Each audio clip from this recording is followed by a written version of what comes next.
This is the beginning of the construction of the first guest house at Mayapur. That was what you call the Lotus Building. It was designed in Calcutta by an architect named Mr. Gujarati who lived on the other side of the Pukur from Albert Road. He designed that nice building and showed it to Prabhupada, and he said, yes, this is a nice building. He said, build it. And this man, Mr. Gujarati, he had lines in his forehead. Prabhupada said, oh, he said, you have natural tilak. It's a very good sign. And we were still living up front in the straw house. We lived up in that straw house for a long time, even when the deities were in this temple on the ground floor. That would be summer, because that's Kal Baishak season with those big cyclones. It would be so hot, and then these huge black clouds would come up, and then it would just be this heavy downpour, and then you'd have some, freshness for a few days.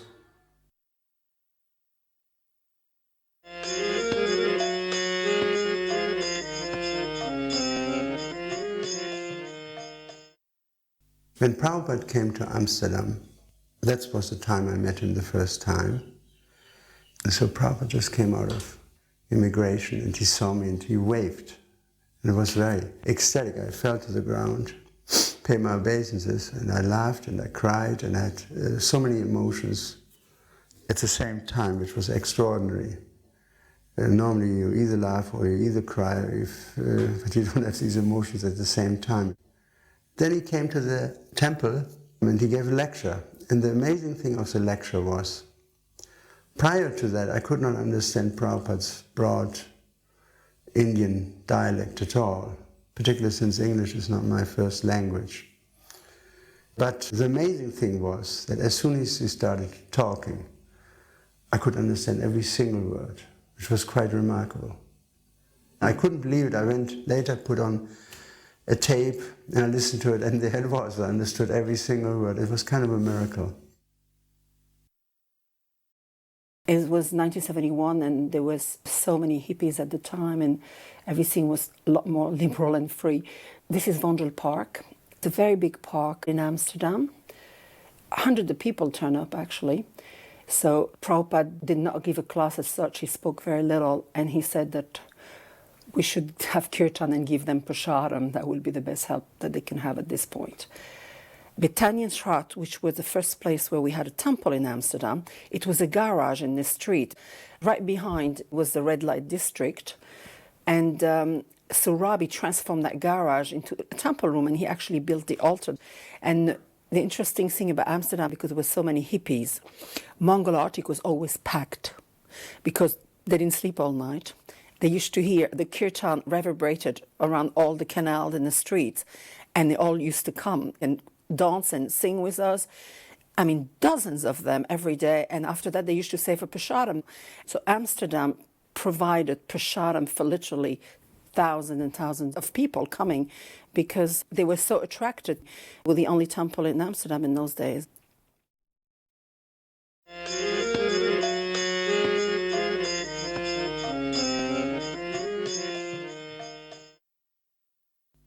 It was held in the late summer, of course, in August, and many non-devotees came, many young people, students. So just the scope of it, the dimension, and the number of devotees, number of non-devotees, it was sort of like a landmark event. Everyone that was there felt it to be so, and even Prabhupada, that something new and greater was occurring. Srila Prabhupada was to come to New Vrindavan to conduct what he entitled the Bhagavad Dharma discourses. He was going to speak from Srimad Bhagavatam for 7 days. The devotees at New Vrindavan, under the guidance of Kirtanananda Maharaj, were very, very enthusiastic to prepare the community for his arrival. They worked hard cutting down trees to construct a big pandal on the top of a mountain, the highest mountain of the area. That was to be the place where Srila Prabhupada would speak. Also, the devotees painted and renovated the house that Prabhupada was going to stay in, did so much landscaping, and especially they were working on building a brand new temple for Sri Sri Radha Vrindavan Chandra, which was to be inaugurated on the night of Janmashtami by Srila Prabhupada. Srila Prabhupada drove in a black Lincoln Continental into the New Vrindavan property. There was ecstatic kirtan as devotees welcomed him. One thing that really made an impression on me at that festival was the loving concern by the sannyasis and senior disciples of Srila Prabhupada for all of us, preaching to us lovingly. We all sat together and ate prasadam. You could walk up to anyone and ask a question, and they would take the time to answer you and give you association. The feeling that we were a family, and there was Srila Prabhupada. He was our father. We all felt sheltered. We all felt protected. It was like a resurgence of energy and rededication. We all went back to our temples completely refreshed and rejuvenated and ready for whatever austerities we had to perform.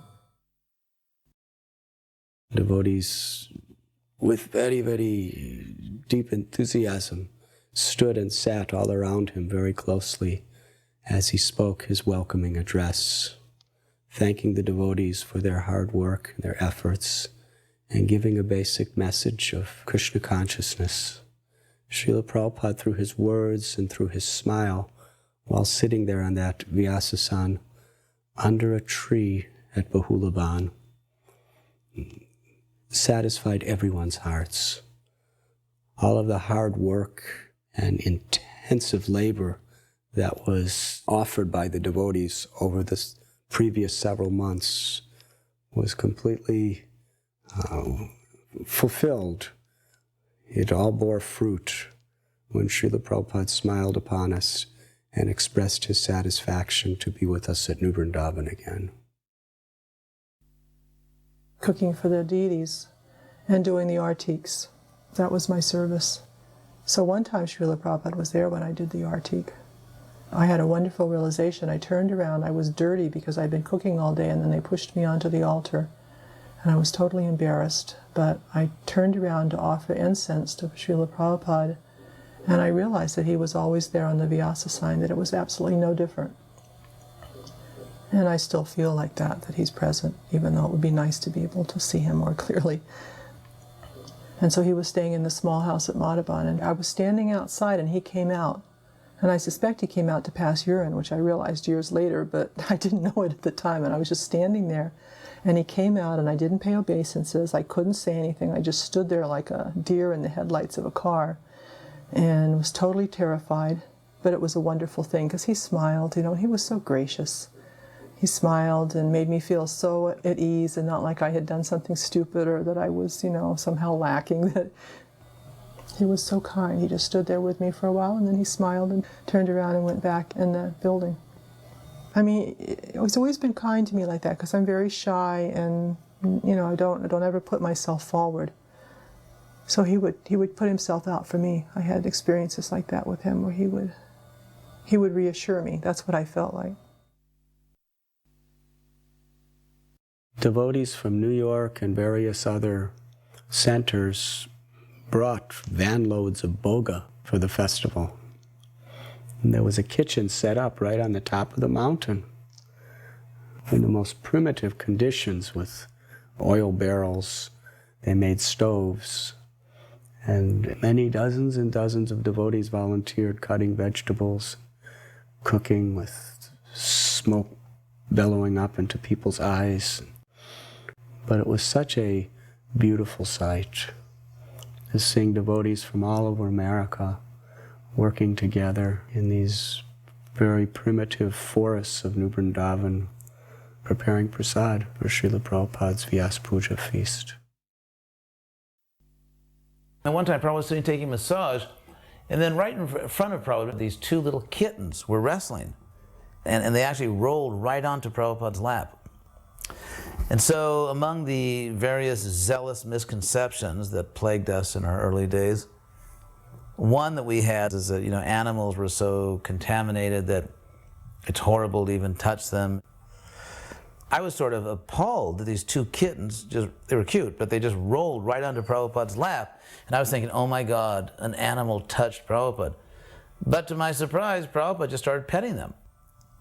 And Prabhupada said two things. He said, look, even here there is love. And what I immediately understood from that was that our original love for Krishna is so strong that even in the body of an animal or a cat, it still manifests in some way. And then Prabhupada said, if I put my head in your lap and you cut my throat, that is the greatest sin. He said the greatest sin is that if someone trusts you and takes shelter of you and then you betray them and cause them harm. It can be parents toward a child, it can be a man protecting a woman. Any situation where someone has sincerely trusted us and depends on us and then we betray them. This was such a unique altar arrangement here, because it had Radha Damodar in the center, Jagannath on the side, and Prabhupada on the left. Used to having the picture of Prabhupada on the left. We had Prabhupada in person on the left, next to the deities. I'd never seen that before, that you had an altar where Prabhupada was sitting next to the deities in person. So that was real special. And then I remember after the Vyasa Puja ceremony, it was time for the feast. They didn't close the curtains on the altar. I don't remember ever taking feast where they didn't close the curtains on the altar. So this whole sequence of events, and then just looking around at that whole hillside, it was a panoramic scene of buses and vans and tents and just devotees and cows all over the meadows. And it was just like a chapter of Krishna book come to life. Now, I think it was the same day, and I was down at the barn, and I was, watching the Volkswagen go up the hillside, and the cows were all over that hillside, and they were decorated just like it's described in Krishna book with, patterns made from different minerals, all different colors and different patterns. And when Prabhupada looked out of the Volkswagen, he smiled like, I've never seen him smile except in that picture when in the Lilamrita, when Bridge stood up for the first time. He's just beaming, as Sally Agarwal described it, that oceanic smile. When Prabhupada looked out at the cows, decorated like that, and he smiled like that. That little episode, it's just like one remembrance of how sweet the whole occasion was. And a devotee asked Prabhupada, what does it mean to have love for the spiritual master? What does love of the guru mean? And so I was thinking Prabhupada would say, you have all these feelings in your heart, and you feel this and you feel that, and that's what I was expecting to hear. And Prabhupada said, love for the guru means you have taken initiation. You have made vow to the spiritual master and taken fire sacrifice. You keep your vow. That is love. And when I heard that, I said, again, that was one of those statements that Prabhupada would make where all the devotees, we were just taken completely by surprise. Prabhupada's definition of love, that it was not a feeling at all, but keeping our vow that we made to him when we got initiated. And that is how we show whether we really have love or not. The next day was Vyasa Puja, and Srila Prabhupada, being very sensitive to the time, place, and circumstance, gave this wonderful Vyasa Puja address to describe the spiritual master and why the spiritual master was being offered so much honor and homage on this day, because after all there were many people there, scholars and journalists, etc., who were not familiar with this etiquette. So Srila Prabhupada said, Krishna is very big. He's a very big person. And Prabhupada said, just like in this material world, if you want to please or even see a big man, it is very difficult to do. He often used Ford and Rockefeller. So he said, just like Mr. Ford, if you want to please Mr. Ford, it's very hard, or even to see him, it's very hard. But if you happen to see Mr. Ford walking his dog, and you give Mr. Ford's dog a 2-cent lozenge, Prabhupada used the word lozenge, then Mr. Ford is very easily pleased. So Prabhupada said, I'm the dog of God. It is very difficult to approach Krishna, but if you simply please his dog, Krishna will be pleased. And the day of Prabhupada's arrival, they needed volunteers to fix up the house where Prabhupada was staying, and I went up to help. There was, of course, a frenzy of activity, just as there always is, just before Prabhupada comes in any temple. And it was just an amazing sight to behold. And finally Prabhupada arrives, and all of the sannyasis come with him, and there's about 8 or 10 sannyasis, and they all file into the house. There's a few devotees hovering by the door, and Prabhupada sees us over there by the door, and everybody else is inside the house, the big guns in the movement, so to speak. And Prabhupada motions that we should also come inside. And so the devotees are outside the door. They're sitting just on the front row, right in front of Prabhupada. And Prabhupada's talking about developing New Vrindavan. One thing I remember he said is that New Vrindavan is non-different than Vrindavan in India. And that he also mentioned that Tulsi is the spiritual barometer for a temple. And then just out of nowhere, he looks right at me and he asks, are you trying to understand the philosophy? So I was so dumbfounded that the Prabhupada was talking to me, I couldn't even say a word. I was just totally in a state of shock. But what I did appreciate is the way Prabhupada phrased that question, are you trying to understand the philosophy?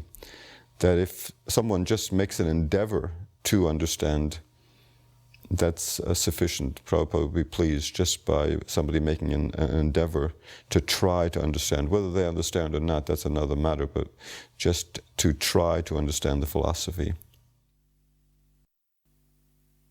Bhardaraj was leading, and after the kirtan started getting a little more lively, Vishnu Jan Maharaj took over the lead.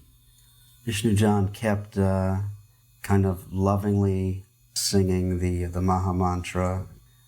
All the devotees were starting to rock side to side. And then Srila Prabhupada, he closed his eyes and he was starting to hit the kartals together with more and more force.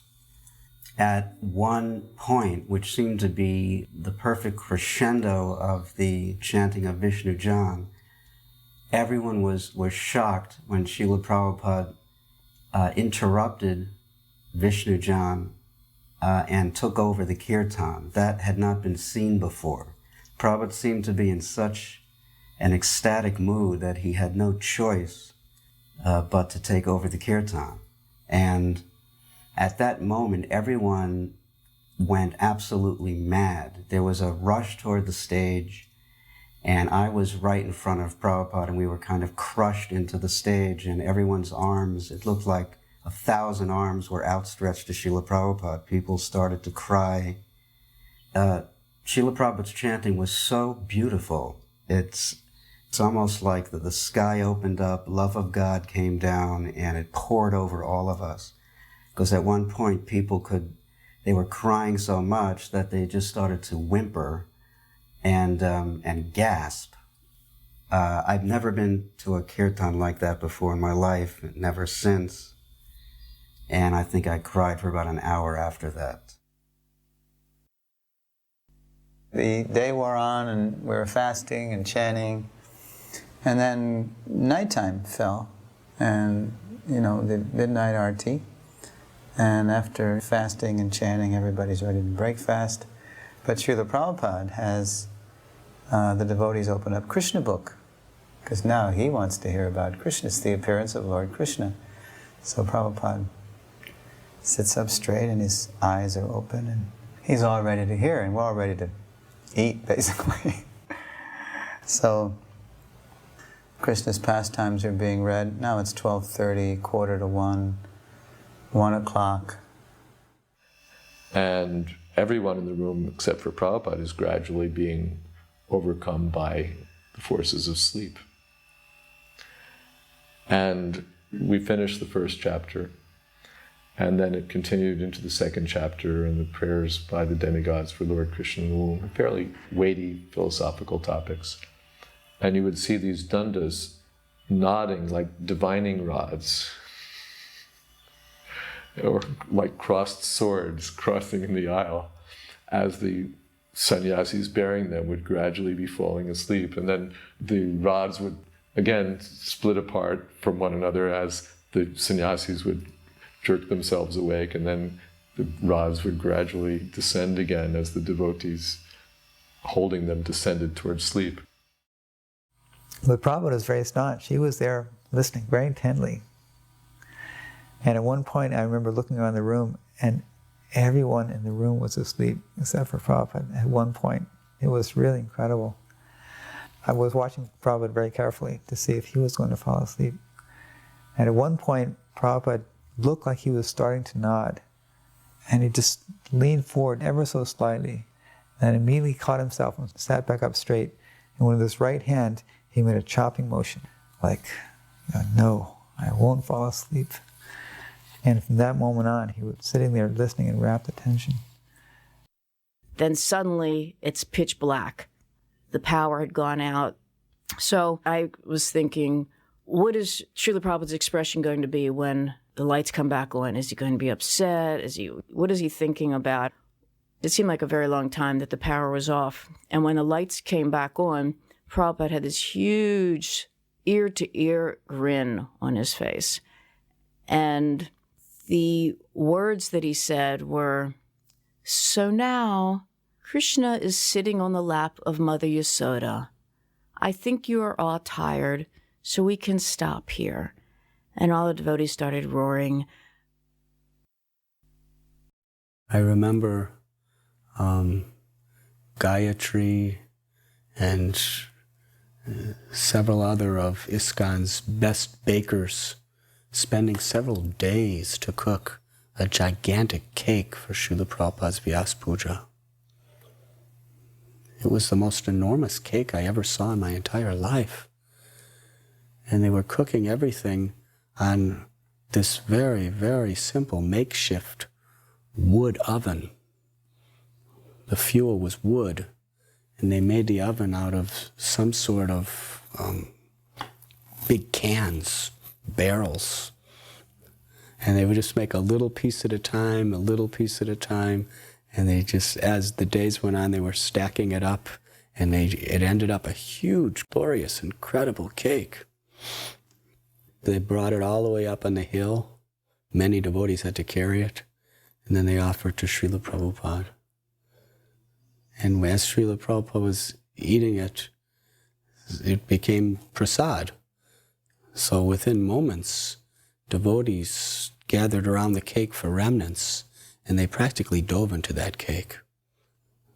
Within a matter of seconds, this gigantic cake disappeared.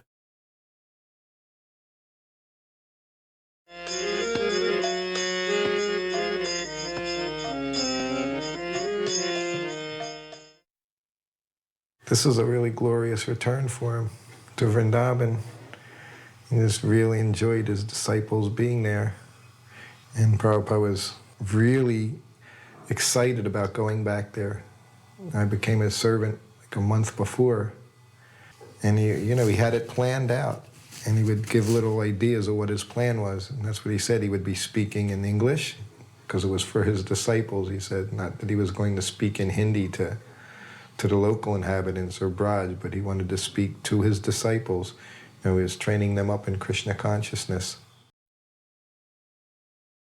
We lived in Keshi Ghat by the banks of the Jamuna, And every morning we would attend Mangal Arati in Keshi Ghat. And after that, Achyutananda Swami would take a Sankirtan party and would go all the way to Ramanreti, where the Krishna Balaram temple was under construction. And then would walk back along the Parikrama path that followed the Jamuna River and go to the Radha Damodar temple in time to meet Srila Prabhupada there. And Prabhupada would lead us in the Jai Radha Madhava prayers. And then he would speak on Srimad Bhagavatam, first canto, chapter 2, Divinity and Divine Service. And although we had heard what he was saying before, it was the basic Krishna conscious philosophy, in that atmosphere it had tremendous impact. I can't imagine how fortunate we were, that small group of us, to be in the most auspicious place, Vrindavan, and then within Vrindavan, in such an auspicious place where the Goswamis used to sit together, and to be there at such an auspicious time, Kartik, with Krishna's pure representative, Srila Prabhupada. It was simply Srila Prabhupada's kindness upon us that he made this arrangement to impress upon us this incredible philosophy of Krishna consciousness. So powerful, so important, so profound. So it was an incredible month, and a month that I will remember my entire life. Certainly, it moved me very deeply.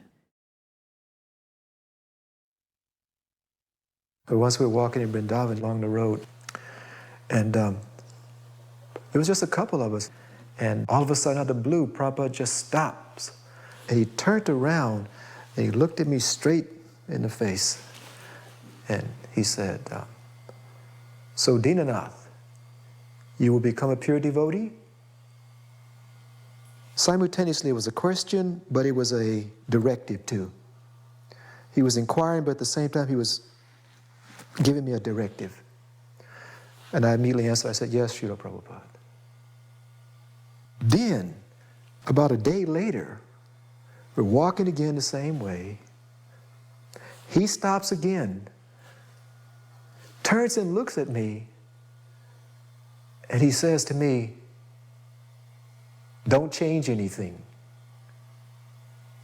Turns back around and keeps walking. Prabhupada's room at the Radha Damodar temple, you can see behind, there's like these little holes. It lets the wind come through. And you can actually see behind in the courtyard. So Shyamasundara's daughter, Saraswati, was there, and she was pulling on a shirt of a little Bengali gentleman. And she was telling the gentleman, "Who is Krishna? Do you know who is Krishna?" And the gentleman looked at this amused look on his face.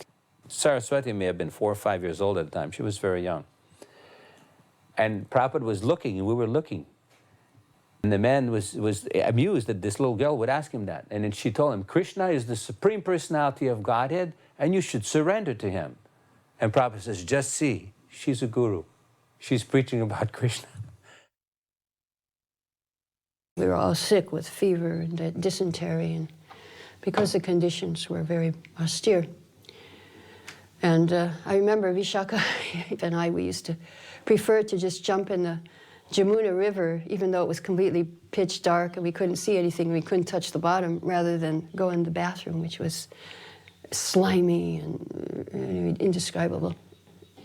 So then Prabhupada would give lectures in the morning on Bhagavatam, and in the evening on Nectar of Devotion. At that time, the courtyard was just dust, and there was a lot of, I remember, rubble around it. And to me, the temple looked like it was bombed out. We couldn't even tell it was a temple, the front of it. It was all like crumbling, and the inside there was rubble everywhere in the courtyard, and it was dust.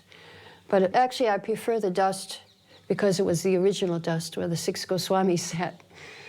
And Prabhupada did mention in his lecture how the 6 Goswamis used to sit in that very courtyard discussing Bhagavatam. And Jiva Goswami would be sitting and writing his commentaries, and another one would be singing the verses. So we were sitting in that same place hearing Prabhupada discuss Bhagavatam.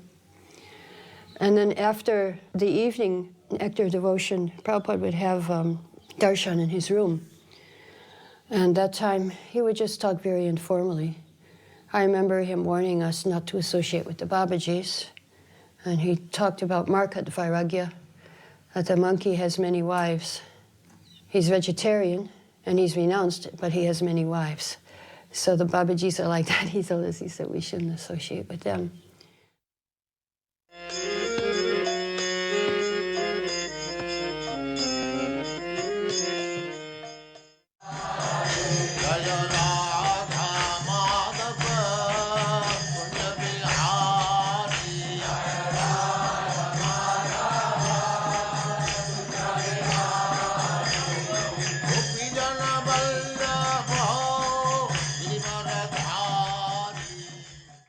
This pandal was organized for Srila Prabhupada.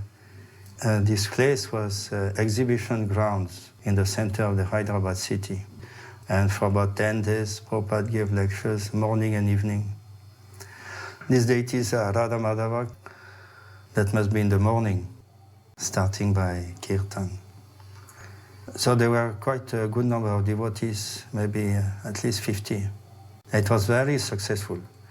That was the most successful program of Srila Prabhupada in Hyderabad.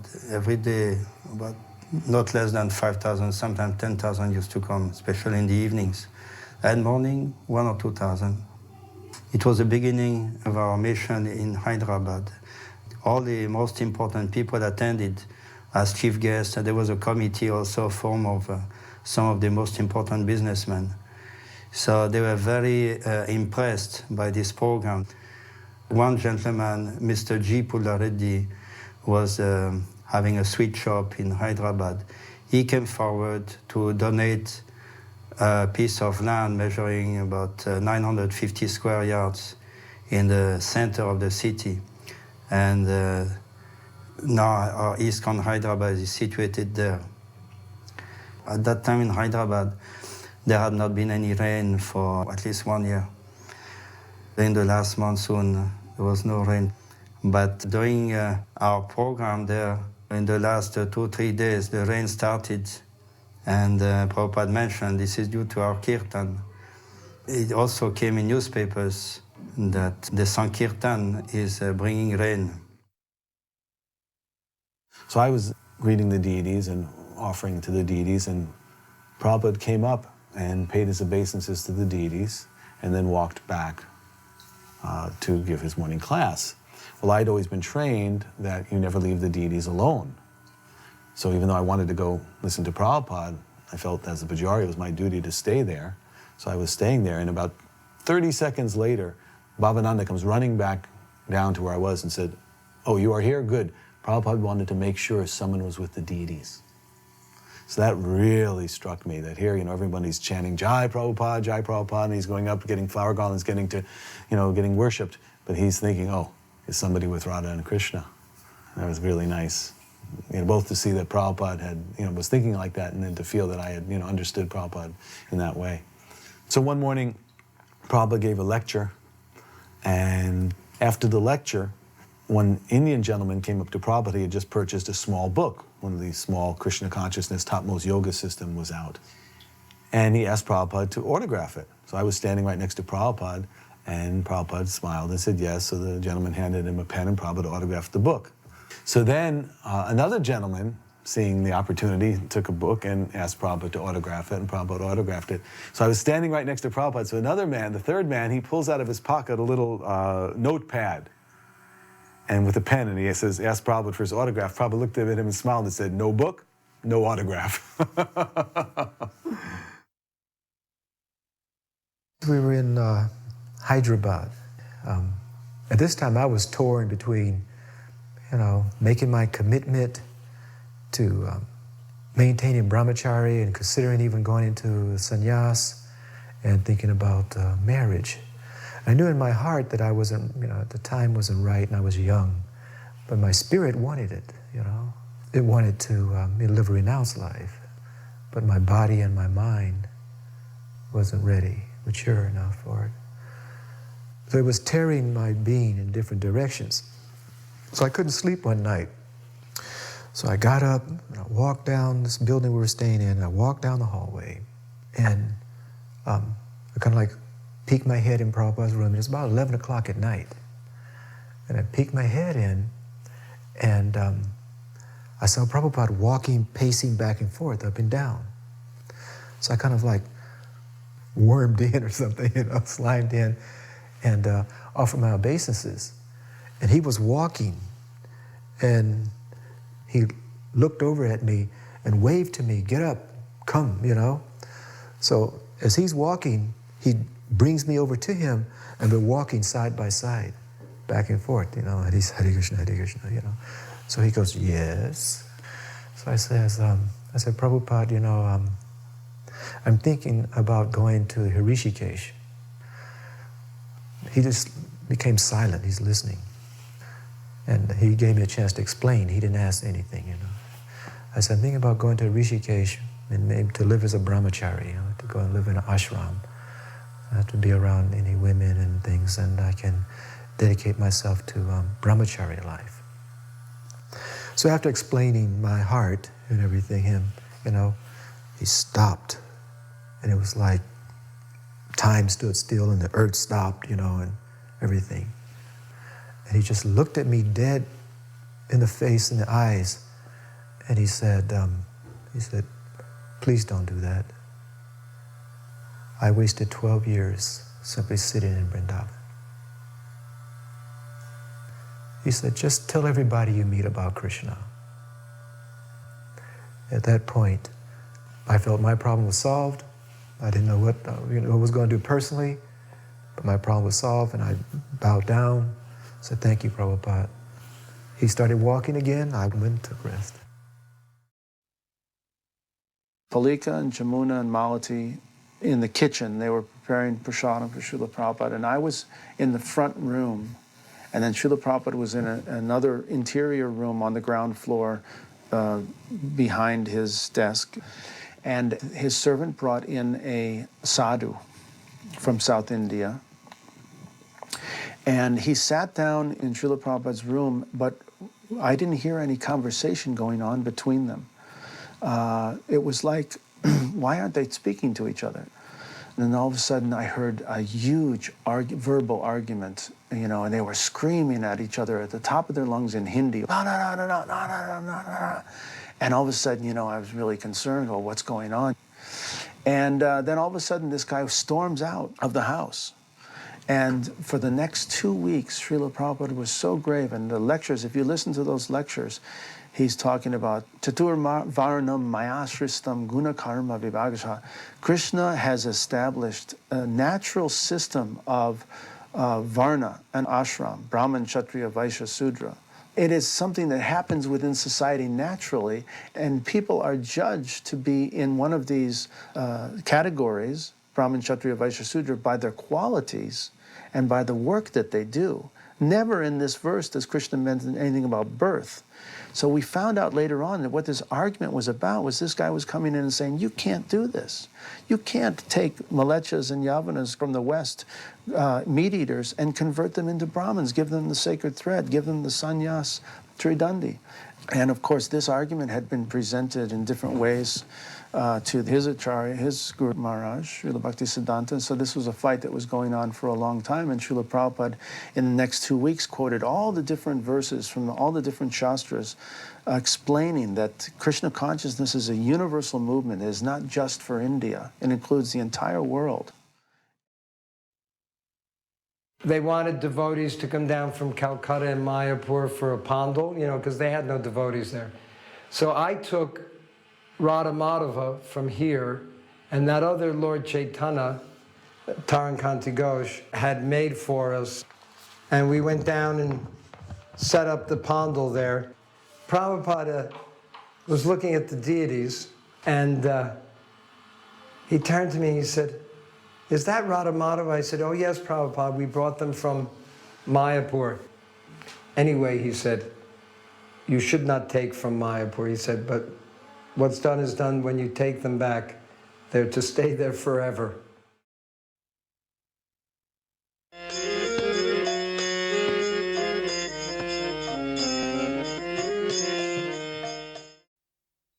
This day, I was working in the kitchen under the supervisor of Panchadevida Swami, cleaning and all the details. And it's already after 9 in the morning and nobody came for prasad. So I asked Maharaj, why nobody is coming for prasad? He said, in the temple there's a fire sacrifice. And I said, what is fire sacrifice? He said, Prabhupada giving initiation. After that they will come. I said, what is initiation? So I was insist to come and see what is a fire sacrifice and the initiation.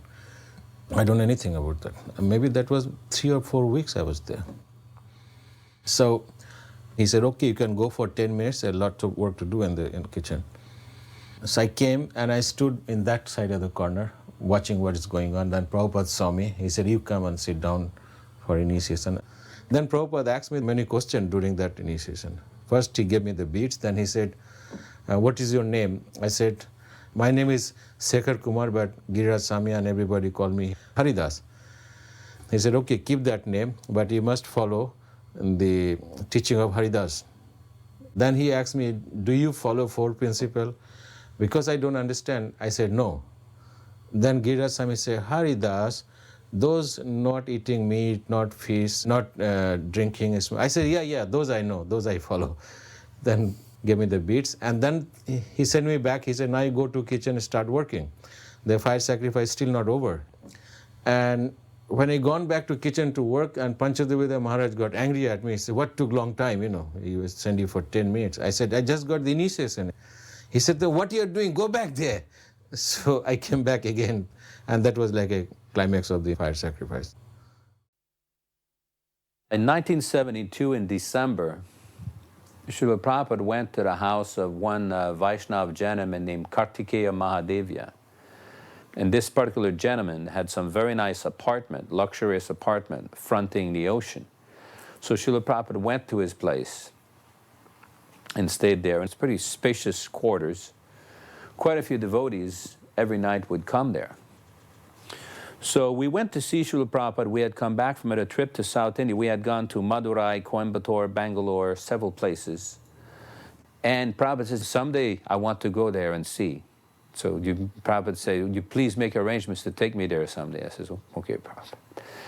And then we told Prabhupada, well, Prabhupada, we've been to some place in Coimbatore, and we worked really hard, and we were going to so many places, and we were trying to make life members, but we could hardly make any life members. And we went to some other place, and we hardly did anything. We just sat in the room and chanted. We ended up making like 20 life members. So we don't understand this. And Prabhupada said, well, you don't understand because you're too attached to the result. And then Prabhupada quoted that verse from Bhagavad Gita, Karmani vadikaraste mafalesu kadachana.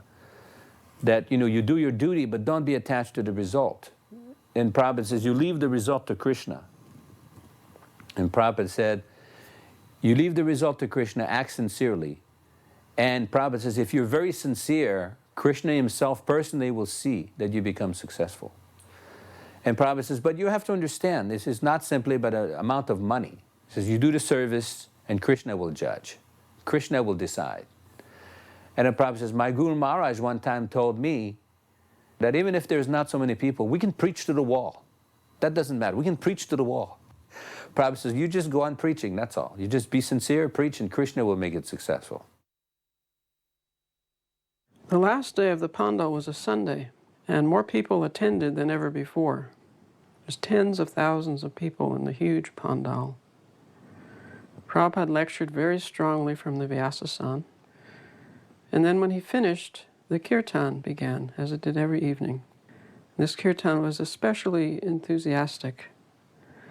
And then at one point, he got up off the Vyasasana and went before the deities, clapping. And then he started to circumambulate the deities with a very light step. He went around once, and then he went around a second time, and then a third time. And when he came before the deities, very gracefully, he put his arms in the air and he began to dance. It was almost as if he was weightless. He danced so effortlessly. And everyone was electrified by this. Everyone in the audience was riveted on Srila Prabhupada dancing before the deities. At that point, I was in the audience. I was photographing the Pandal program. And it felt as if all the sinful reactions of all those people suddenly lifted. It was an extraordinary feeling. There was such a lightness there. It's stated in the Nectar Devotion that if you clap your hands in kirtan, then the sinful reactions leave you, just like birds leaving a tree when there's a sudden noise. They all fly off together. And that's what it felt like. There's this burden of karma lifting all at one time.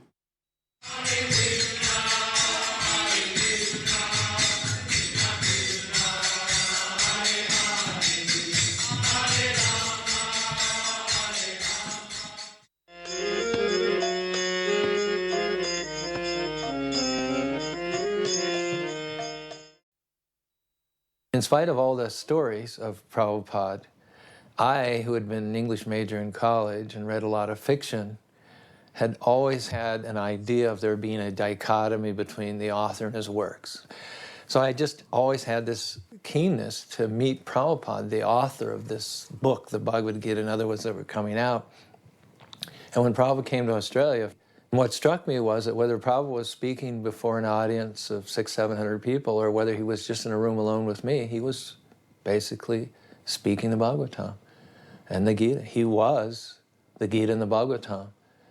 You know, you might think that someone would have a public persona, but then when they get back home, you know, there might be other topics of conversation. But he would preach just as strongly to me as the only other person in the room as he would in a huge rented hall with a large crowd.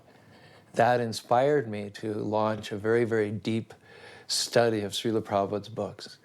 And I think because I did that and continue to do it to this day, I've never faltered in my faith in Krishna consciousness. We are selling about 25 to 30,000 rupees worth books daily.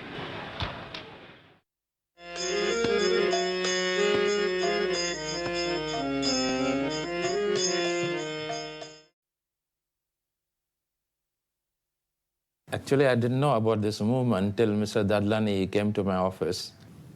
He was our neighbor, and he came asking whether I could make arrangement for Swamiji's stay in Jakarta.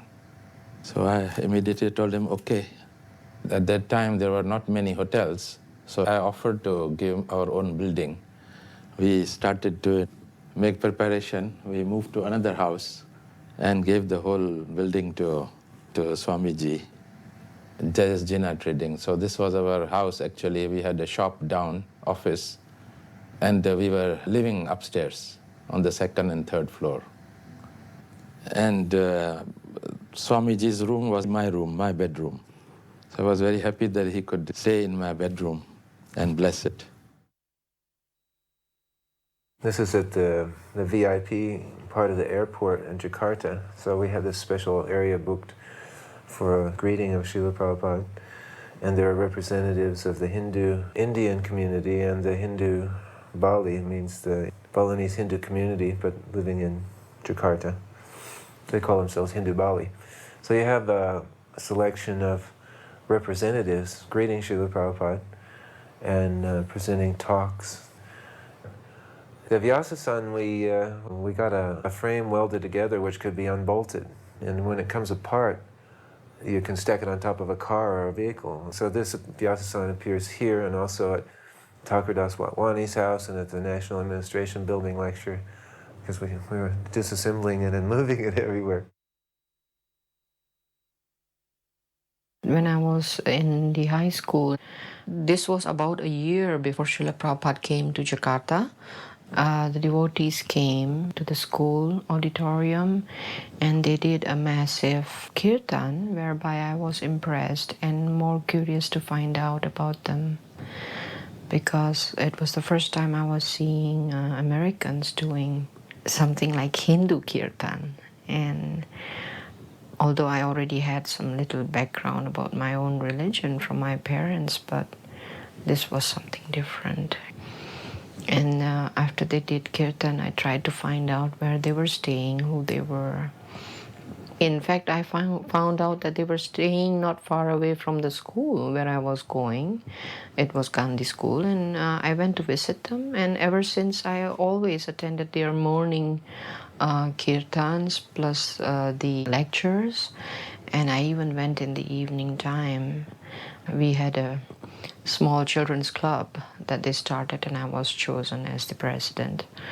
So our activities were like make dramas from the Krishna book. I was asked to be vegetarian. I was not vegetarian. So Amoghadass said, you cannot help us in cooking until and unless you yourself become vegetarian.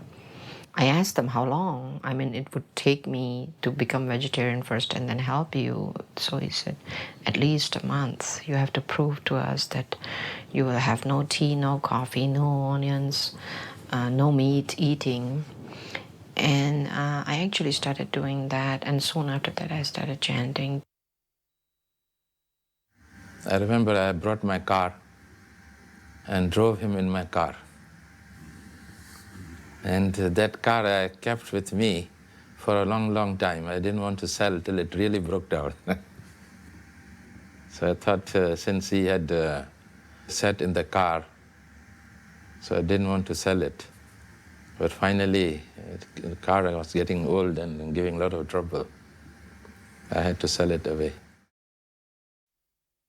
That made my mother very, very angry because she was seeing that I was becoming more and more Krishna conscious. And she was finding it difficult to cook separately for me. So she even tried to make it hard for me, like you have to eat what I prepare or not at all. So when I was really hungry, I had to go in the kitchen and cook myself. After I did that, my mother, I guess, felt pity about it, and she started cooking actually for me. After a while, only Amoghadass stayed, and it was then that he saw perhaps, this is what he said, that I see some sincerity in you and you want to see Srila Prabhupada. And I said, I do, but it sounds so impossible. Can we ask Srila Prabhupada to come here all the way, And then he said, yes, why not? Because Srila Prabhupada always makes trips around the world, and soon he might come to Malaysia and he will go to Australia, and looking at the position of Indonesia, it's somewhere in between, and we could ask him to stop by for a few days.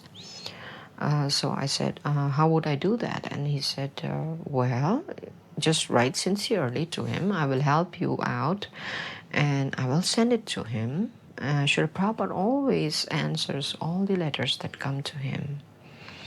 I actually made a letter, but it was modified by Amoghadass on how to put the words like, please accept my humble obeisances in the beginning. I did not know anything about that. And soon after that, the letter was sent. In hardly, I think, 10 days to 15 days, I got a reply from Srila Prabhupada. It was a full page that he wrote. It was a very long letter, like, my blessings are for you, and if you have sincerely invited me, if Krishna decides, I could stop by for a few days. He did ask in his letter about how many devotees are there. Do you chant regularly? Do you have programs regularly? What are your activities? He did ask about. I hope you're keeping well. And I would like to come and preach to the people there. He did not stress so much on the Indians, but at that time there were more Indian devotees than the local ones. So this is at the house of Thakur Das Watwani. He had some pictures of Krishna posters that he bought from us in the hallway. And in this room where all the assembly is sitting, there's these big, huge paintings, one of Sai Baba, maybe Shiva, but none of Krishna. Srila Prabhupada gave the lecture in Hindi, and the questions and answers session, one man got up who was from Arya Samaj, and Arya Samaj are very atheistic. They deny the Bhagavad Gita, they deny so many things, that Krishna has a form, that God has a form. So this man actually argued with Prabhupada, kept arguing, and then Prabhupada, he called him something. And I remember the whole audience was shocked, but we couldn't really understand because we're in Hindi. As we know, devotees don't tolerate people who blaspheme Krishna in that way. after the meeting, they wanted to invite Prabhupada into the next room to eat. I said to Srila Prabhupada, they'd like you to come into the next room for some prasadam, and Prabhupada said, we can go now? And I said, oh yes, Srila Prabhupada, we could go now, but actually they'd like you to go into the next room and have some prasadam. And he said, we can go now? So I knew he wanted to go, so I said, yes, Srila Prabhupada, we can go. So we went out to the car and left. And they got very upset. But then the other thing is, which is seen in other times of history, that the disciple can take some blame instead of someone blaming the guru. So everyone blamed me for escorting Prabhupada out of the situation there and said it was all my fault. And Prabhupada didn't leave, but I misdirected or misorganized. So in that way, I guess it's good, because they, instead of criticizing a pure devotee, they just criticized myself. This is my sister and me. We were at the exhibition for the book sale. My mother changed a lot after seeing Srila Prabhupada. In fact, she told me that when she had a personal conversation with Srila Prabhupada, she had requested within her heart from Krishna to show whether this Swamiji who is sitting in front of me is actually a true Swami and an honest man. And she saw some light coming from Srila Prabhupada's eyes, some glitter, where she was very, very satisfied. And she told me about this incident after coming out from the conversation with Srila Prabhupada. In fact, after that, I also joined the conversation with her and with Srila Prabhupada. And it was a very, very personal conversation where he had sat back comfortably and discussed about the old India times, and they were exchanging their own experiences. When seeing that, in fact, I was like looking at a sister and a brother talking to each other. And he told me about how during his young days he used to see his parents cook rice in the hot sand. And I said, Srila Prabhupada, it's impossible to cook rice in hot sand without fire. And he had laughed and he said, yes, what do you know, because you're born in the modern age. Why don't you believe me, he said. And I had to laugh and I said, of course, Srila Prabhupada, if you say so and if you've seen it, then it must be true. Then suddenly he asked us, so are there papadums here? What food do you eat? And we told him, both of us, that we cook Indian food. We get all kinds of vegetables here. It's almost like India, my mother told him. And he asked about papadums again. And then I said, oh, Srila Prabhupada, we get giant papadums. And he began to converse in Hindi with my mother. And he said, is she saying the truth? There are giant papadums? What do you mean by giant papadums? And then my mother told him they're double the size of Indian papadums. And then he said, who makes them? And I had to explain to him, Srila Prabhupada, we have cooks. In most of the Indian homes, we have local cooks whom we train up. Oh, so you train the cooks and they sell back to you the papadums? And I had to laugh at that. And I said, yes, Srila Prabhupada, because when they stop working and they get a little older, then they go back to their villages and start some business. And they end up making papadums. So they learn from you and they sell it back to you, he said. I said, yes, Srila Prabhupada. So we had taken Srila Prabhupada some of the papadums and given it to him. The other stories that he was discussing with my mom was how the Pakistanis, even Muslim, used to stay as neighbors with the Hindus in peace. He said we were staying even with one wall between us. And my mother had mentioned that there were windows even in the walls that we could exchange sometimes food and other things that we cooked.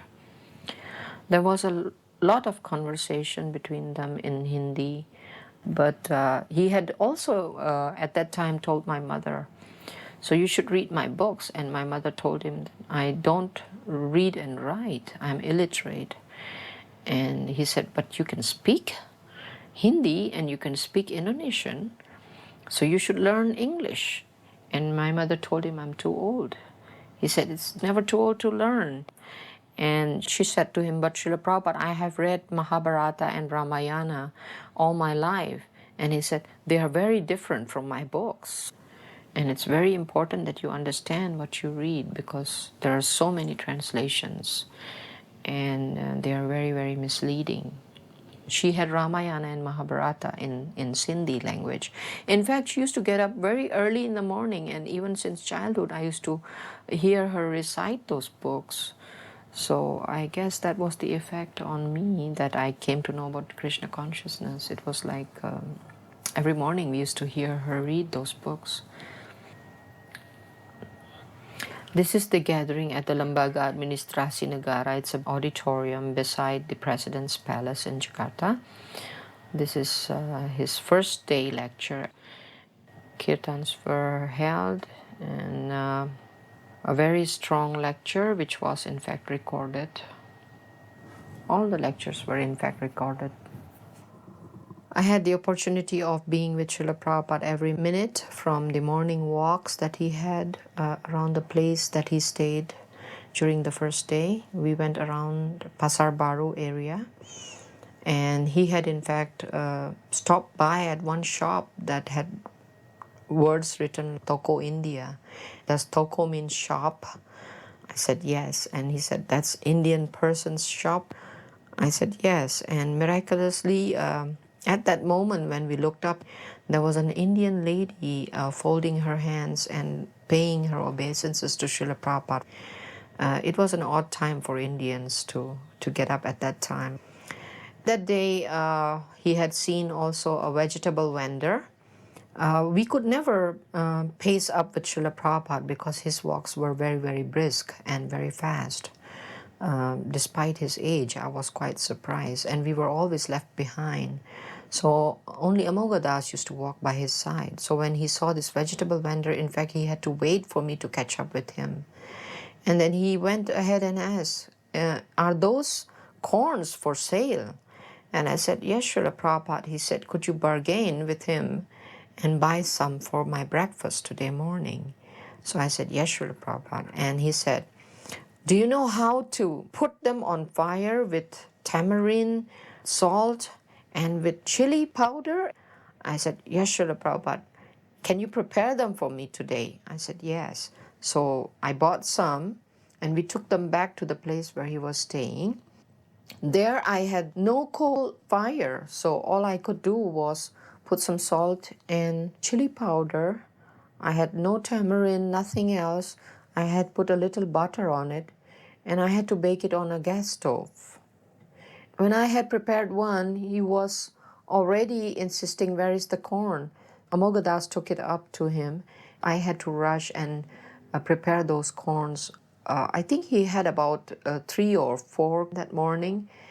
Amogadas was quite surprised because it's very, very seldom that Srila Prabhupada eats corn. I was told later on from some other devotees that he said that's food for animals. The next morning, in fact, we had gone to a very large park, and Srila Prabhupada always took his morning walks very early in the morning, so that park was in fact not opened. We were going to go inside the park to park the car, but the guard would not allow Srila Prabhupada to take his walk in that park. I had gone down to the guard to ask and tell him that this is a priest coming from India, and he usually takes his morning walks, and if he would permit us to just take a morning walk. And the guard totally refused. So all Srila Prabhupada did was open his window, look at the guard and said, what has happened? And the guard, looking at Srila Prabhupada, just was like hypnotized and immediately opened the gate for Srila Prabhupada to go in. It was like a miracle, and we were all surprised. The upstairs level of Jena trading. And this is where Prabhupada would meet guests or the minister of Hindu and Buddhist religion, the family members. This is our house. Family gathering, yes, this is our family now.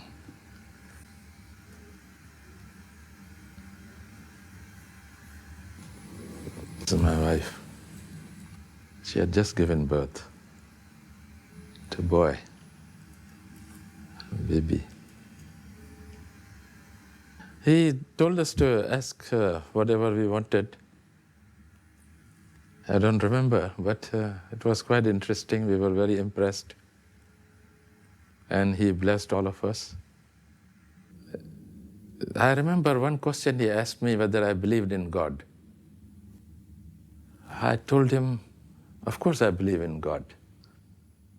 But he kept on asking from me, do you believe in God? This is my son.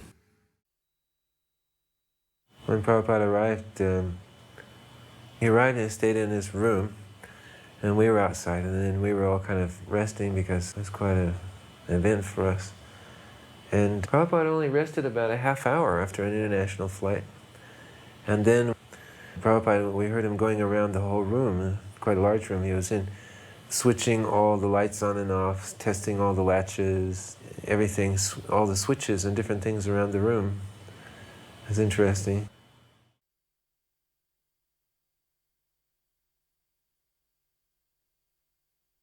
The next section shows Srila Prabhupada at the Hindu Bali temple at Rawamangalam. And they have a band, I think it was called a gamelan. It's a kind of music that plays percussion and gongs and different instruments. It's quite unusual. It's an undescribable, unique sound that band has. When Srila Prabhupada arrived, they sat down all together and chanted the first line of the Gayatri Mantra out loud. And together, that's what they do. They sit and slowly chant the first line of Gayatri Mantra. In Srila Prabhupada's talk, he talks about the Gayatri Mantra and the meaning of Gayatri.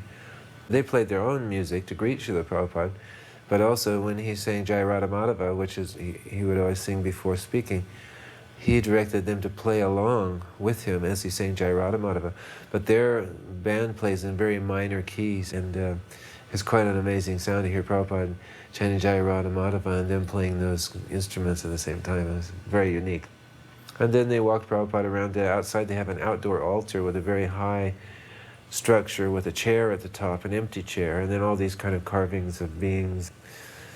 They bring offerings, and they invite Lord Brahma, whoever they want to worship, to sit there. But Srila Prabhupada said they should have Radha and Krishna up there. Is it possible for only one person to be initiated? Then Amoghadass said, Krishna consciousness believes in quality than in quantity. And I have spoken to Srila Prabhupada and said that there is only one sincere devotee that I see worth getting an initiation from you, and he has agreed. So I myself, I had gone inside the room, and he had chanted on the beads, and after chanting, I had asked him the question, Srila Prabhupada, what can I do? What is my duty after this? Do I have to leave my home and come and stay at the temple? And he said, no, it's not necessary. Krishna consciousness means you have to change your consciousness. It does not matter where you stay. You just have to chant and remember Krishna all the time. That is Krishna consciousness. And I said, what is my duty? He said, if you speak Sindhi, then preach to the Indian ladies. Read my books, chant, and be happy.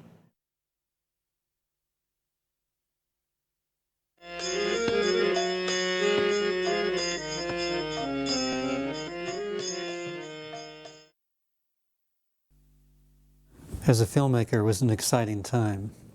This was my first 16mm film, shot with a borrowed camera and 10 3-minute loads of film.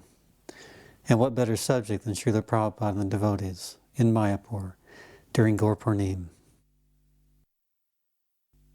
When the devotees came to Mayapur, then Prabhupada took us out on parikrama.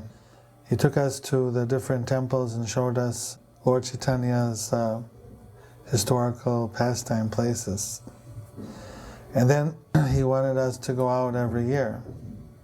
So here we're going to Srivas Angan, where the original Sankirtan party was held, and we're dancing very enthusiastically at the place of the original Kirtan in the garden of Srivas. Prabhupada wanted the devotees to be engaged In those days, there wasn't so much interaction between ISKCON and the Gaudiya Mats, but once a year we could go and visit Lord Chaitanya's places. And that was about the interaction that we had. There was a palpable consciousness that this was the fulfillment of Srila Bhaktivinoda Thakur's prophecy, that the devotees from the East and the West would meet in the birthplace of Lord Chaitanya and perform Harinam, Sankirtan. And this was it. And there was an awareness, and the Kirtan was beyond words.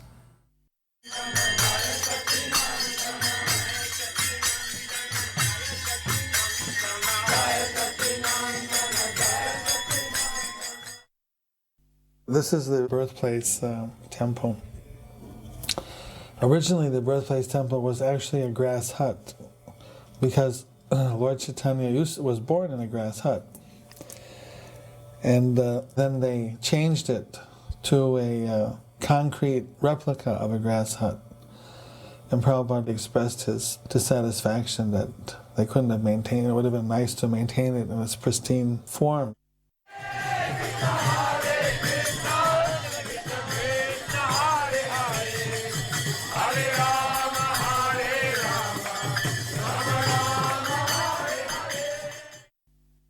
Mayapur was a cow shed and a cement go-down and a construction site. And the devotees were staying in tents. It was very austere. This is the Lotus building, the first building. Prabhupada was very much involved in the whole construction. Every time he came, he wanted to see what was happening. He'd go on a tour of the building, see how it was going. He was personally sending the money for paying for the construction. He would get donations and he would send it. When the building was partially finished and we already started to live in it,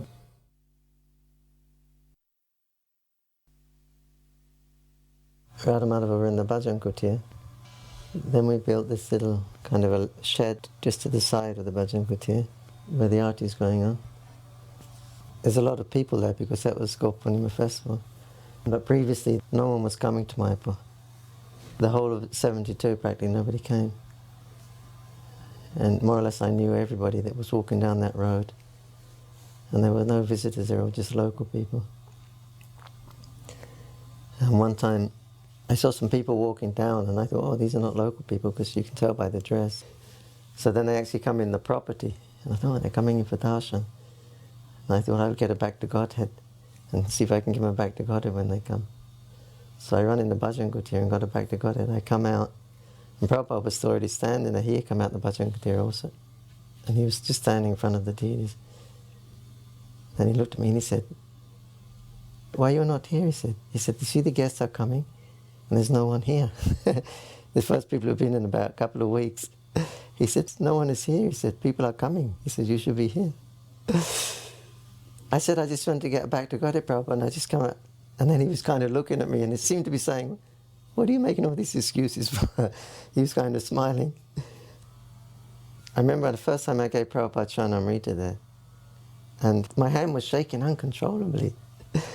And I was looking at my hand, I was thinking, why is it happening like this? It never happened before like that. It was really just uncontrollably shaking. And he just kind of looked at me and smiled. And he took the Charnamrita. Another time Prabhupada was sitting in the Bhajan Kutir just on the outside under the veranda with one of his godbrothers, Damodar Maharaj. And I went and I offered him Charnamrita. And he was just sitting there, the sun was shining in it. And he just put his head back and he opened his mouth. And then he let me pour the Charnamrita into his mouth. Then Damodar Maharaj, his godbrother, did the same thing. He just put his head back and opened his mouth and I was pouring Charnamrita in. But it was kind of a strange experience because, you know, Prabhupada, he was our Lord and Master, the big father figure, protector and everything, and then he's kind of acting like a little baby and you have to feed him. It was a new experience that I had with Prabhupada. Prabhupada really liked Mayapur. You know, he seemed really relaxed in Mayapur when we would come. I remember the one time we went up to his quarters when he first got there, and Of course, I'd follow him in, setting everything up, and he was just looking out his window. You know, his windows, of course, were on each side of his room. So he walked in his door, front door, and he just looked out his window, and then it was just stretches of fields everywhere. It was wide open and very tranquil, very peaceful. And he would just chant, and look out there. And one time he turned, and he just looked at me and he smiled and he said, "So, Srila Kirti Maharaj, you like it here in Mayapur?" And I said, "Yes, Prabhupada, very much." The way his quarters was set up there, they had the padding, across the entire room.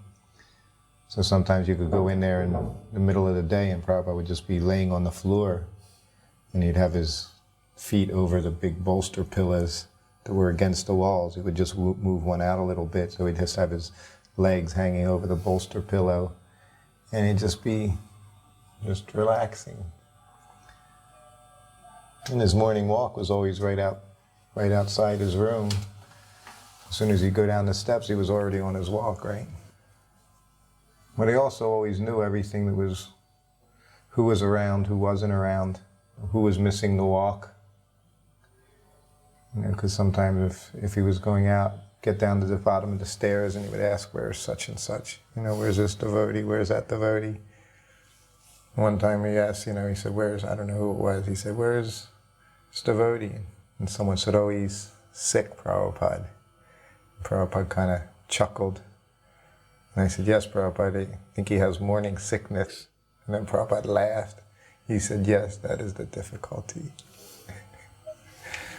Expected everyone to be up in the morning. And he never minimized that. Always did the opposite, even with the people that traveled with him. Because we were the ones affected too by that, so-called jet lag and stuff as he traveled around, but he wasn't interested in hearing about it. Prabhupada was so happy that we had cows. He said, "This is very auspicious." He said, "If the cows are grazing on the land where we're going to build the temple, then by passing cow dung and walking over the land, it's going to make it very auspicious for the temple."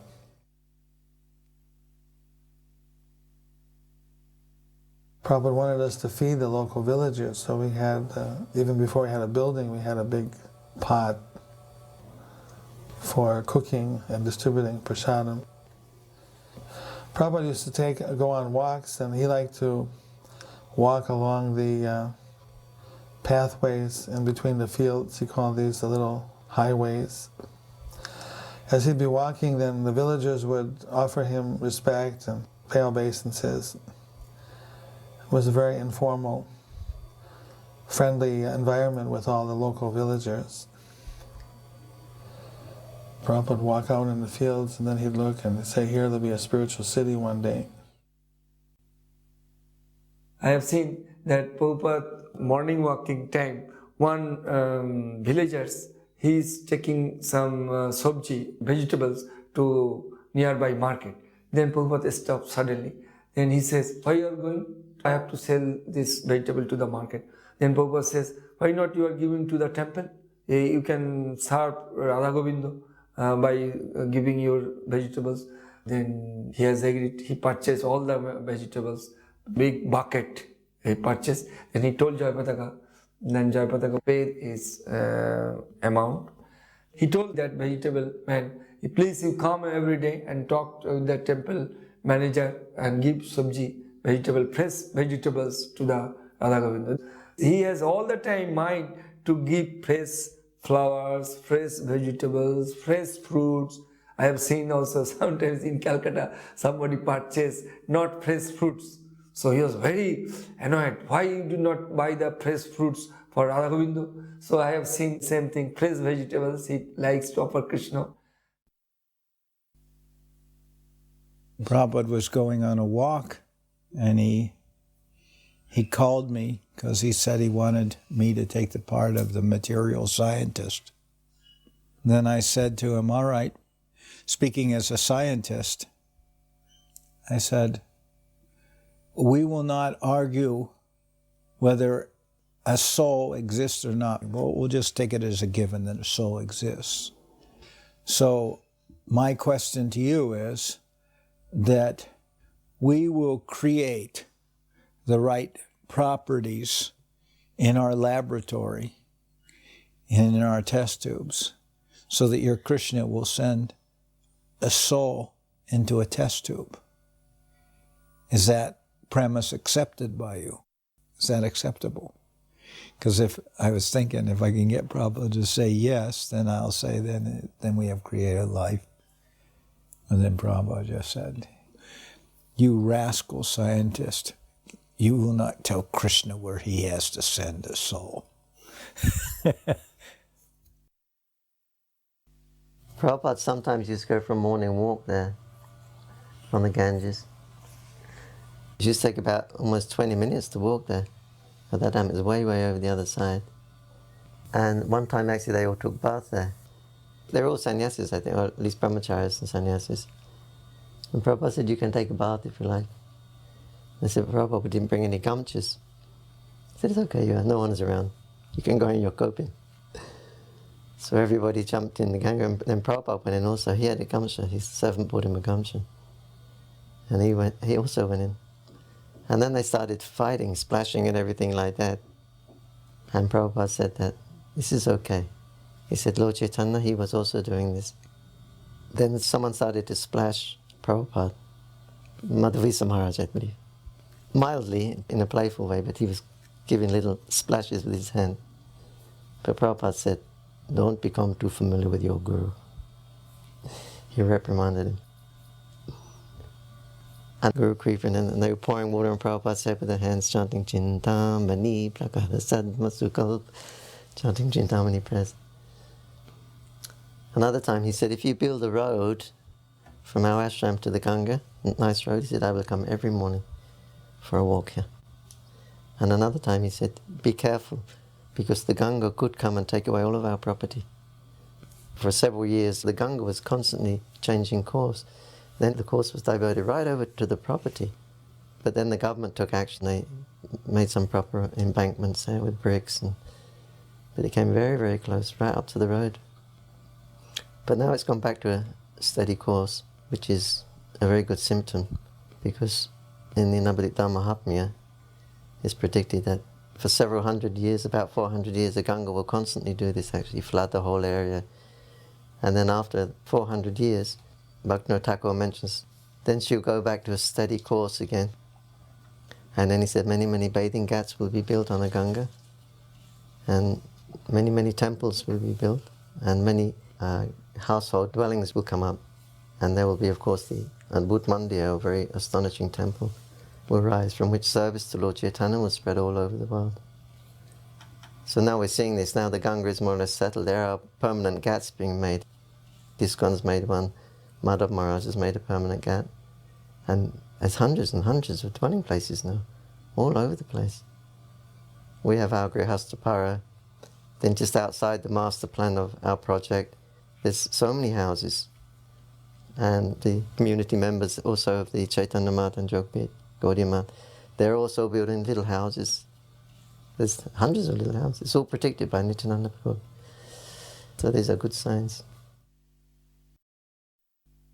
One day it was a Govardhan Puja, and we built a big mountain of rice, and we fed many people.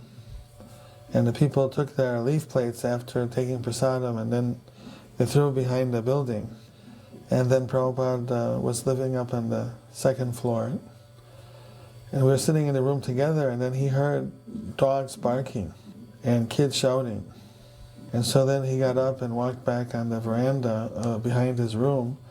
And he looked over and he saw that there was this big pile of leaf plates of people that had eaten their meal, and there was little scraps on the plates. So then there were some very poor children with sticks in their hand, fighting off some very hungry dogs, trying to get the scraps of food that people hadn't finished eating on their plate. When Prabhupada saw that how these children were so hungry that they had to eat the things that people threw away, and how they were fighting with the dogs to get these scraps of food, tears swelled in his eyes, and he said, we had to see that nobody goes hungry within a 10-mile radius. The temple is the house of God, God's everyone's father, Krishna's everyone's father, so in the presence of the father, the son doesn't go hungry. So like that, we have to make an arrangement that people get fed. And so that was inspiration for regular prasadam distribution. And I remember one time watching Srila Prabhupada, while all the people from the villages were out taking prasadam, he would go to the little window in the hut and then look out and watch them. And then I would remember the verse, Chatu Vidhasri Bhagavat Prasada, that the spiritual master is very satisfied if he sees the devotees taking prasadam. And he looked very happy, he looked very satisfied. Prabhupada was trying to involve his god brothers and work cooperatively with them. Especially he made a lot of effort with Bhakti Rakshak Sridhar Maharaj because they were very old friends. He used to come and visit Prabhupada in his house and stay at their guest house. So he was inviting him to come even to the west and see the temple, see how the preaching was going on. But he declined, he said it was too far. So he invited him to come over to Mayapur. So he agreed to come. So then Prabhupada had him share a seat on the Vyasasan with him. And he was very, very accommodating and loving to him. Prabhupada invited all of his godbrothers to come. And they were all coming, one at a time or two at a time, throughout that whole morning. And he spoke to everyone and he said exactly the same thing to everyone. He said, we're having some success in our preaching, and so we have some good facilities now. And he said, and you are all experienced preachers. You have been trained by our Prabhupada. He said, so I have all these buses coming out. It's that time when they were bringing all those Mercedes buses. He said, I have many buses. So I can give you all a bus, and I will give you men. And you just go out and preach. He said, if you have any problem in your temple maintenance, he said, I will also give you men for your temples and to help you maintain in the temple. He said, there's only one condition. He said, that you distribute my books. My books are to be distributed on these parties. He said, but you will lead, you will preach.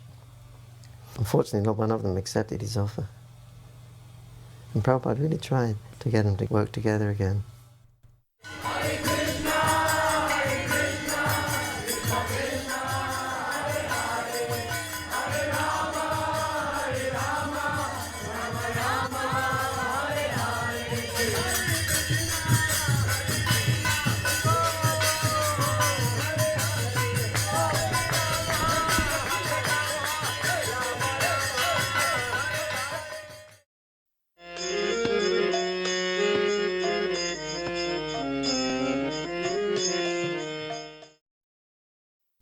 Walking along the Hooghly.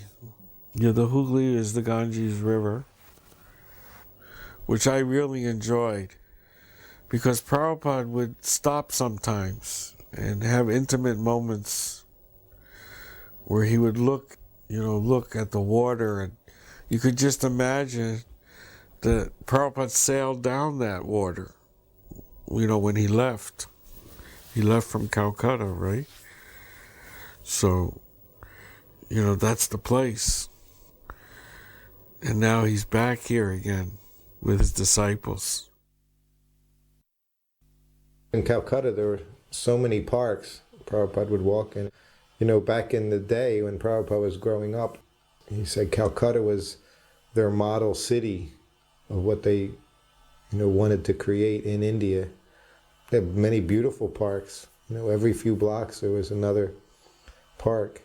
Of course, when we were there in the 70s, they looked a bit different than they did, but he said it was a beautiful city. That was their model, he said, of what they wanted to accomplish in India everywhere, and they did it in Calcutta.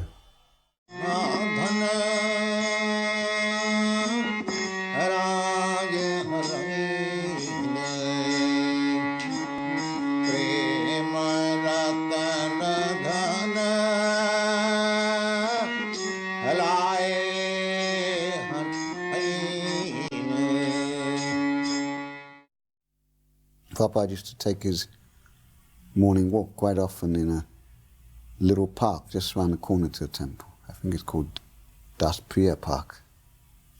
And there was a lake in the middle of that park. So Prabhupada would walk around that lake a few times. So on this one occasion, quite a large number of devotees came for the walk, maybe as many as 40. And Prabhupada was walking around, not saying anything, just walking around the park. And he would come back to the starting point where there was a little gate which we would go through. And then he would set off again. Prabhupada wasn't speaking anything, he was chanting japa.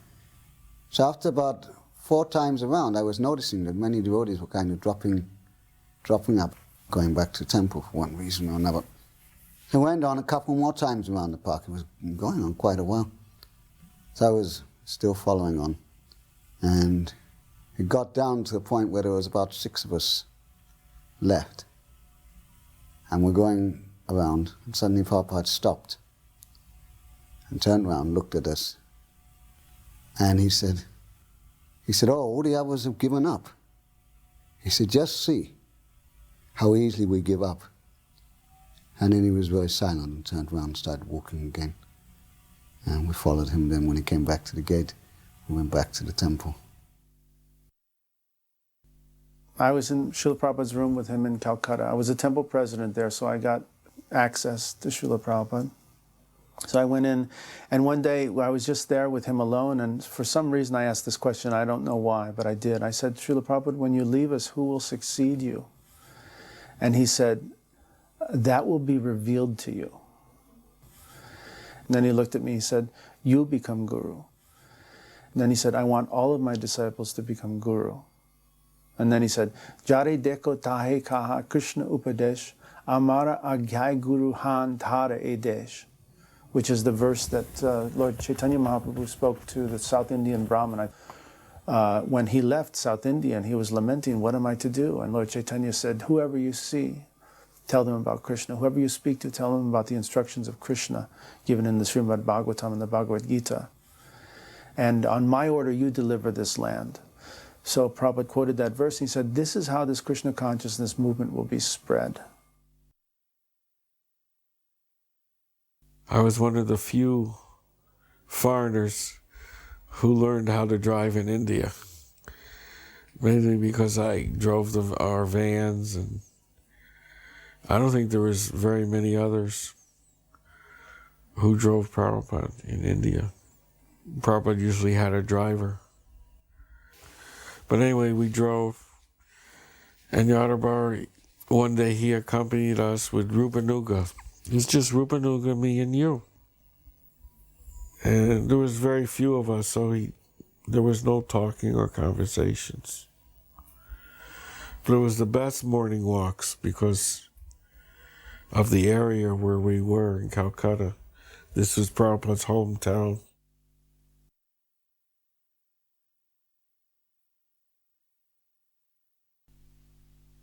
It was a little bewildering. There was all these neon flowers, neon decorations, plastic flowers, lots of electrical cords twangled and dangled. I remember at one point the devotion that was there. It hit me. What was going on was, pure devotion to these deities. And that this family had been absorbed in devotion to these deities for centuries. And that Prabhupada was absorbed in devotion for these deities. So that suddenly, the picture changed. Then I remember they sat us down and they were serving us prasad. It was a beautiful Bengali feast. And it was served, on banana leaves with such respect for Srila Prabhupada, and the respect from Prabhupada was transferred to us.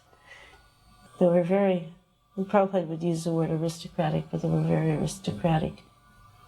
And their affection to Srila Prabhupada was definitely apparent, as was his towards them. At the Radha Govinda temple, Prabhupada's childhood temple in North Calcutta, Prabhupada did a series of lectures in the evening. The Mullik family, which was the family he was related to, who owned the temple, and one of the great Zamindar families of Bengal during the time of the British Raj. They lived across the street, and of course Prabhupada was raised in their house. They all came to the program. The whole atmosphere was like Prabhupada was the grandfather or the great-grandfather, and they were so respectful. You know, the way they came in, their heads were always covered, the way the women bowed down, the men were, you know, nicely dressed and standing in the background, and everyone was very attentive to Prabhupada because he was their relative who was now world famous. Prabhupada's mood at this meeting was very familial. He was very gentle with everyone. It was just like family. There was a very loving side to this, the whole relationship between him and the Mullik family. And of course, those deities, Radha Govinda, were Prabhupada's childhood deities. This was the temple where he played as a child, where he had his Rath Yatra festival, and he worshipped these beautiful deities that they have there still. Radha Govinda, they're the deities that Prabhupada said called him back to India. You know, in the 60s, he went back to India. He said, Radha Govinda have called me back. And that's when he started all his major Indian preaching. Prabhupada came to Calcutta with Pradyumna in 1973, April. And Pradyumna came up to me and said, how would you like to come with Prabhupada and type Chaitanya Charitamrita? He says, okay, tomorrow we're going to Mayapur, so you have to learn how to read Bengali and then you can come with Prabhupada. I said, okay, no problem. So he gave me a Bengali book. I learned how to read Bengali and I was off with Prabhupada the next day. Because like we never thought anything was impossible. That if Prabhupada wanted us to do something, then impossible is a word in the Fool's Dictionary. So yeah, no problem. I learned to read Bengali and I get to go with Prabhupada. In Calcutta, it was a challenging place for us. Something about the temple, and at least at one period, everyone was sick. Everybody had dysentery, and the service, you know, there wasn't enough people to do the basic service. So it was a challenge. And Bhanu Swami was there. And Bhanu Swami, as I remember, is a Naishtika Brahmachari. And through all of this, he never got sick. He never lost his focus. He remained active, and when others were down in their attitude, consciousness, he was never affected by it. And at one point, he's the only person who was well and up serving. Prabhupada made note one day, and he said, just see, he said, this is the value of brahmacharya. He said, because he is brahmachari, he is able to circumvent all the challenges of the world and continue steady in his service. This is the value of brahmacharya. I get to have a private darshan of Srila Prabhupada. Of course, his servant was in the room, and myself and Prabhupada. When I first came before him, you know, with what I thought was just like this huge life-ending problem, you know, my whole consciousness absorbed in being anxiety about this problem. All of a sudden, when I got in there, the whole problem just like shrunk down to the size of the water and the hoof print of a calf. This huge unsolvable anxiety just became insignificant. And there I was like totally embarrassed. All of a sudden it didn't seem like something I should bother Prabhupada with, you know, and I was so embarrassed. But here I am, I had disturbed him. And at that time, Prabhupada communicated something to me. You've probably heard from other devotees how sometimes Prabhupada would communicate without speaking. Prabhupada became a mirror, and I think that's a guru's function, to be like a mirror to the disciple. He was like a mirror. He was showing me my spiritual situation. And I had this like really esoteric, like internal vision, like for a few seconds of myself being this brilliant diamond-like spiritual spark within my heart, but I was covered over with just like mountains and heaps of dirt. And I also had a vision of Srila Prabhupada sitting there, the same brilliant spiritual spark, only completely clear of any covering. And he communicated to me with that vision that I was just like him, but I was covered, and that all I needed to do was to follow his instructions and I would become completely uncovered like him. And that was such an intense realization. And I thought, oh, how can I bring up my petty, mundane problem? But like I said, after I'd gone and disturbed and he was sitting there expectantly, then I did. I blurted it out. The most significant thing about that whole experience was that internal mirror-like vision that he gave me of myself and himself. Winter of 1973, Vishnujana Swami's bus had burned down somewhere in America, and while Karanda and the BBT were building him a new bus, he came to sail down the Ganges and do Harinam Sankirtan and Prasadam and distribution, and he had a slideshow to show these villages. And Vishnujana was amazing, doing kirtan through the villages. I mean, people were asking us to take their children with us, and they were just in shock. And we'd have a program every night with a big slideshow. And show them London Rath Yatra and San Francisco Rath Yatra. They were blown away that, their Hinduism was actually, spreading all over the world, because we were the first Western Hindus they'd ever seen. And it wasn't just that we were a handful. We represented this movement with temples and festivals all over the world. So, of course, who's the person responsible for all this is Prabhupada. The villagers were just enormously impressed. Anyway, we sailed down the Ganges for 40 days and nights. And we got stopped in northern Bengal by a huge dam called Farakka Barrage. So then we took trucks down to Calcutta, where we met Prabhupada. So we had some kind of, little camera with us, but somebody had a shaky hand. It all came out looking like ghostly images. So we didn't have anything to show Prabhupada. But when we were reporting in the room about it, Vishnujana Swami said that we had distributed 500 sets of japa beads. And Prabhupada looked very concerned, said, "You cannot do that. Now they think you are their guru." So he was a little upset that we didn't know these subtleties of Indian culture, that if you give someone beads and tell them to chant Hare Krishna, you've just given them Harinam initiation, and that's how they see it. So I think there must be a lot of villages along the Ganges where they have this memory of this bronze god from the West who looked like Lord Chaitanya and gave them initiation. Srila Prabhupada, one time, he singled me out in one of the darshans. He said to me, "Oh, my sister tells me you speak Bhagavatam very nicely." And so when he said that, I didn't know what to say, because I never spoke Bhagavatam, what to speak of nicely. And so I didn't know, I was just completely bewildered and puzzled, why he said that. But then it was in Calcutta that I had been reading Krishna book in front of Pishima, because it was Janmashtami in 1972.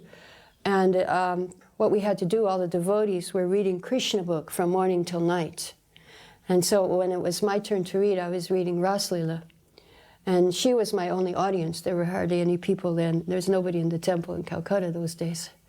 So she was about the only one sitting in front of me, and I was reading in English, and she didn't know a word of English. But I was being real dramatic, Krishna left the gopis, and they were crying, and then she was crying and crying and crying, although she didn't know any English. So she understood the mood of it. And then she must have told Prabhupada that I speak Bhagavatam. But then now, 30 years later, I thought about what Prabhupada said. And in Prabhupada's lifetime, I never spoke Bhagavatam, and even for 27 years, since when I was a devotee, I never spoke Bhagavatam. But now I'm speaking Bhagavatam. Just this year, when I was speaking Bhagavatam in VIG, it struck me that Prabhupada's words came true. Even though I didn't understand what what is he talking about? But then I thought, well, wow, pure devotee's words must be true, that it has to happen. And even though I had no plan of ever speaking Bhagavatam, but it happened anyway, by Krishna's arrangement. We were in Prabhupada's room in Calcutta, and Nanda Kumar brought in a letter for him to sign. And Prabhupada looked at the letter, 2-page letter, looked it over, and then grabbed the pen and goes, A, and then C, and then this big Bhakti Vedanta, and then big capital Swami. And there was a life member there, and I was there looking at this, and we kind of looked at each other, you know, when we saw the signature. And Prabhupada noticed it, and he looked at the life member and he said, yes. When I was at Scottish Churches College in Calcutta, my professor witnessed my signature also, and he said, ah, that is a royal signature.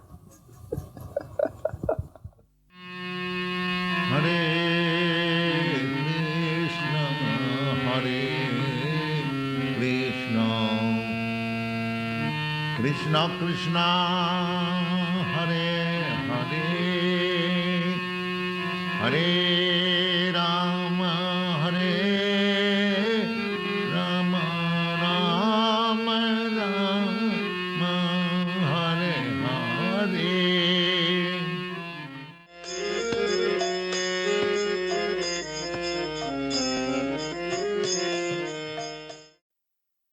So we went to greet Srila Prabhupada at the airport, and this is, of course, the very, very first time I ever saw him. So I was a little anxious, and I remember they rolled out a long red carpet, and I remember my first impression. For some reason, I had expected him to be very tall. I don't know why. And I remember thinking, oh, he's so short. But there was something so very regal about his carriage. And then he went to sit down on the dais. They had actually brought a little sort of wooden dais for him to sit on because there was going to be an interview. It was a television interview. And first there was, of course, the kirtan, and then everyone sat down. And of course, all the people in the airport in the background wondering, what's going on here? And so I was just mesmerized watching him. It was like watching a performance for me, solo performance on the stage. And he sat down with the greatest of elegancy and ease. And someone offered him a silver goblet of water. And I remember him holding it up. And the stream of water flowed like a fountain right in his mouth. And it was just so elegant. And I just thought, wow. You know, being in the theater profession for some years, it was like, boy, that person really has a lot of grace to be able to do that in front of all these people. Just everybody's eyes on him, with not even a string of nervousness or tension or anything like that. And then they offered him a plate of fruit, and he very delicately just picked up a piece of fruit and just sort of popped it in his mouth and sat there and chewed it, and everyone was watching him, and no discomfort, you know, no nervousness or anxiety. He just finished eating that little piece of fruit, and then he was looking around one after the other at the faces, very peacefully and quietly, really looking, taking all the time that he wanted to. I was just, from a material standpoint, completely impressed. One time, I purposefully brought Prabhupada's vases of flowers back to his altar late, because I knew that he would be arriving. So I was the only one left in his quarters, and I had dared to do that because I thought that was a good chance for me to meet Prabhupada face to face. So I came late with the flowers, returning them to his altar just as he was walking into his sitting room. So I placed them on the altar and then paid my obeisances. And Srila Prabhupada was still standing. He hadn't sat down behind his desk, and he said, "And what is your name?" And I told him my name was Hari Puja, and that I had just gotten second initiation, and I thanked him. And he shook his head like he did side to side, and he said, "Thank you." And then I left. I was very happy that I had got to talk to Srila Prabhupada face to face. The next day in his lecture, I can't remember it, but the idea was that Prabhupada had mentioned that even a sincere flower girl can make progress and go back to Gladhead. So of course I was thinking that he was recognizing me. I had just graduated from Yale University. I'd been living in the temple for 3 weeks, but I was always afraid that my ex-fiancée, who I had just ended the engagement a few weeks ago by slipping away to live in the temple, I was always afraid she'd come to the temple and drag me out. So I prayed to Radha Govinda, Sri Sri Radha Govinda, please Krishna, get me out of this one, and I promise you never again. A few weeks later, Prabhupada came, and I was sitting in front of him as he gave a Sunday feast lecture. And Prabhupada began to roar with great transcendental strength that if you're optimistic about material life, you're an animal. If you're a human being, you must be pessimistic. While he was roaring like that, I felt this tap on my shoulder. And I looked, there she was right behind me. So all this is going on right in front of Prabhupada. So I kind of looked at her, and Prabhupada continued to roar. And I didn't bat an eye. I just turned right back and looked at Prabhupada. And I could see out of the corner of my eye that she was about to burst out crying in the middle of the temple room, like, what's going on here? Here's my dearly beloved, you know, and now he doesn't even blink an eye at me. He's just totally absorbed in this person. So she left, and Prabhupada went on to explain with less fire. Material life, yes, everything's pessimistic, but in Krishna consciousness, everything is optimistic. So after that, I remember the kirtan we had for the deities, and I remember dancing in ecstasy, thanking Krishna, I'm free, Prabhupada did it, I'm free. One time I was on a walk with Prabhupada in Brooklyn, and it was one of those walks where Prabhupada would drive to his destination and then walk and then come back. And as we were coming around the corner, just in front of the temple, Prabhupada saw that there was a boy who was mailing a letter, but he was a small boy, and so he couldn't reach the box, and his father was picking him up, or the boy was dropping the letter in the box. And Prabhupada saw this, and he just became absorbed in seeing it. Of course, how long does it take to mail a letter? It's only a few moments, but Prabhupada just became absorbed, and again, it seemed like it was so much time. His eyes became very wide and became sparkly, and he seemed just as if he were remembering something, and I was thinking, what is Prabhupada thinking of? You know, something from his childhood, or what? And the scene ended, and Prabhupada said, the little boy, by his own strength, he cannot do. But the affectionate father, when he helps, then it is possible. We were going to do a performance for him the first evening of Krishna Kidnaps Rukmini. But I really felt that he could see into me. There was nothing that I could hide. Then I was thinking, oh my God, I'm going to be playing the part of Princess Rukmini, who's an expansion of the goddess of fortune, and it's ridiculous. What am I doing? You know, it's just going to be a farce. But anyway, it was planned, and you know, the show must go on. So there I was, and the scene opens with myself sitting on the floor by myself, writing the letter to Krishna. And I could feel my right knee beginning to shake out of nervousness. And then I remembered something my director said. He said, whatever comes up for you, just use it in the part. Find some way to integrate it into the role, you know. And then I just realized, well, she probably was in a very anxious state. I mean, here she was to be married to somebody she didn't want to be married to, and she was totally anxious. And also I noticed as my eyes went up, even though you don't really look at anybody, you still sort of have a feeling. And as my eyes passed Srila Prabhupada sitting there and moved up, just this ease came over me. It was like he put this blessing on me or something. And I just forgot everything, and I just became Rukmini. And was able to just play with total abandon. just totally get into the part.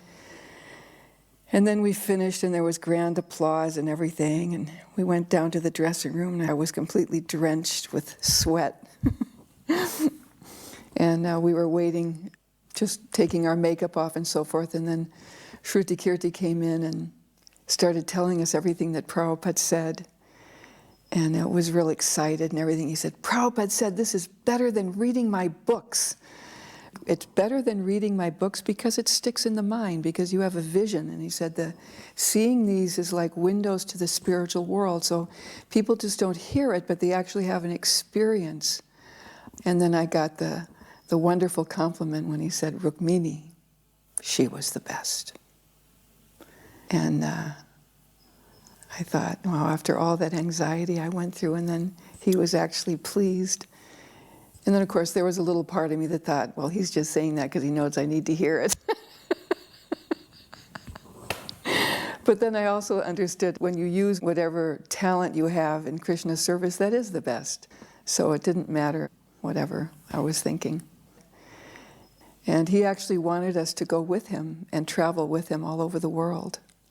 I think his next destination was Africa. He wanted to take us with him, and he said there should always be, kirtan, lecture, performance, and prasad.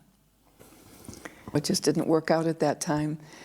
But I realized the importance of cultural events in the presentation of Krishna consciousness that Prabhupada really wanted.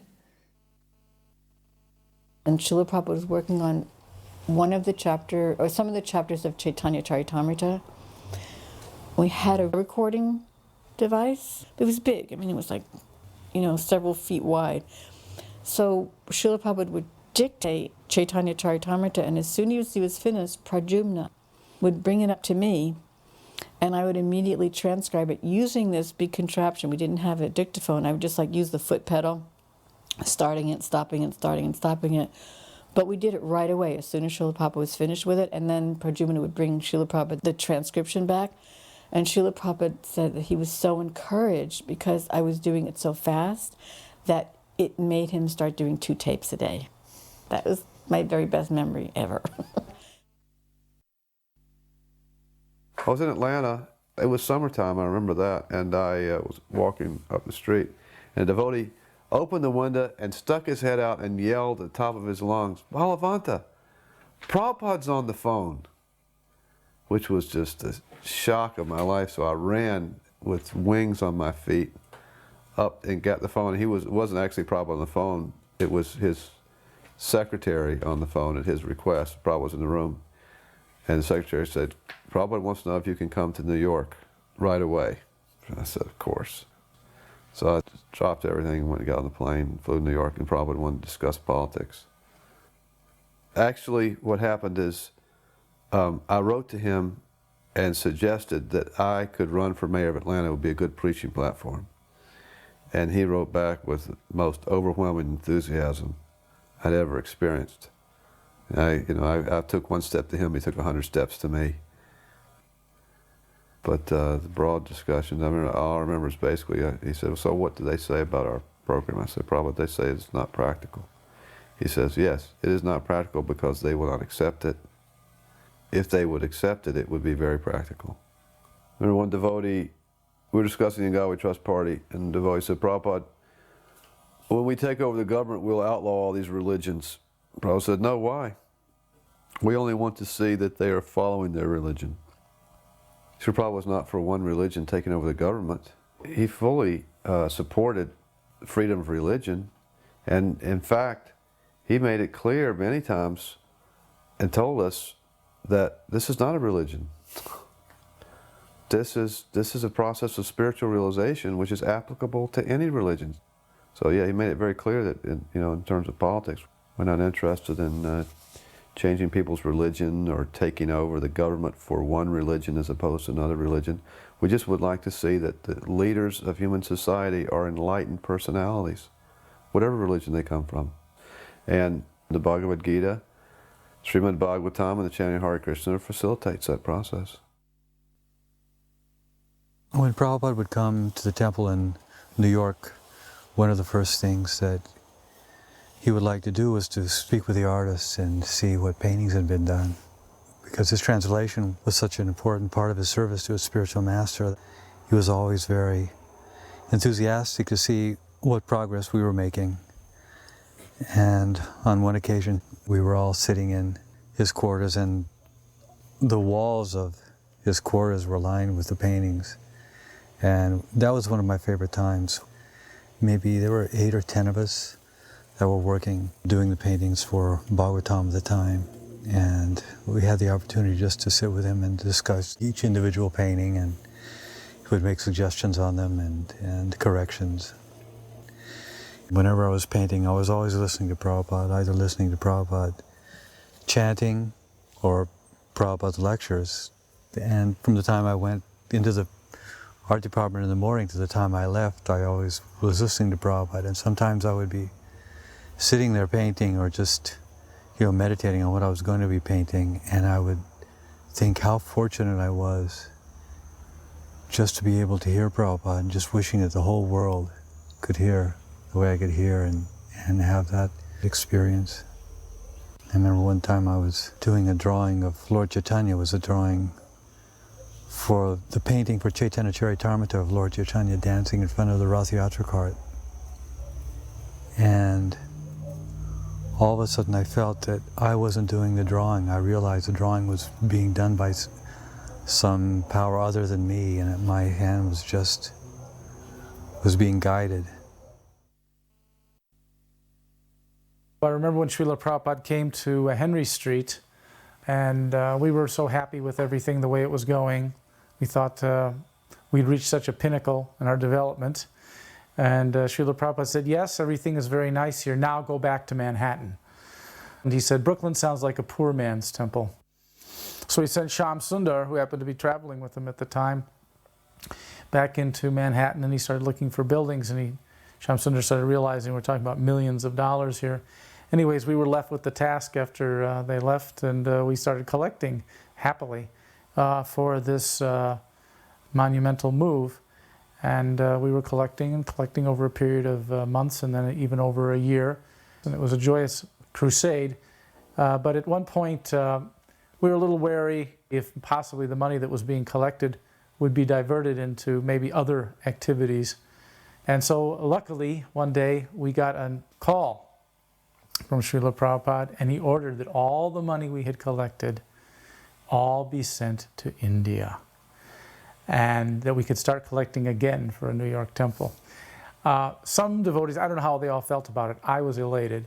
I knew that Srila Prabhupada was specifically, almost as if to say, sticking out his hand, reaching out and saying, give me the money. And we were, in effect, putting it right into his hands. So we felt really good about that.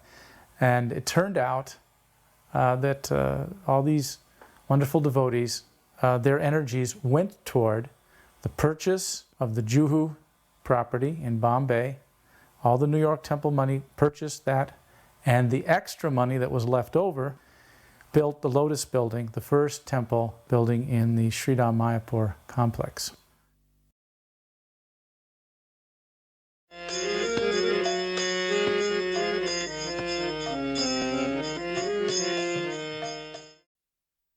Of course, this Rath Yatra became very famous because Prabhupada never sat in his Vyasasan, which was there, and walked and danced the entire way.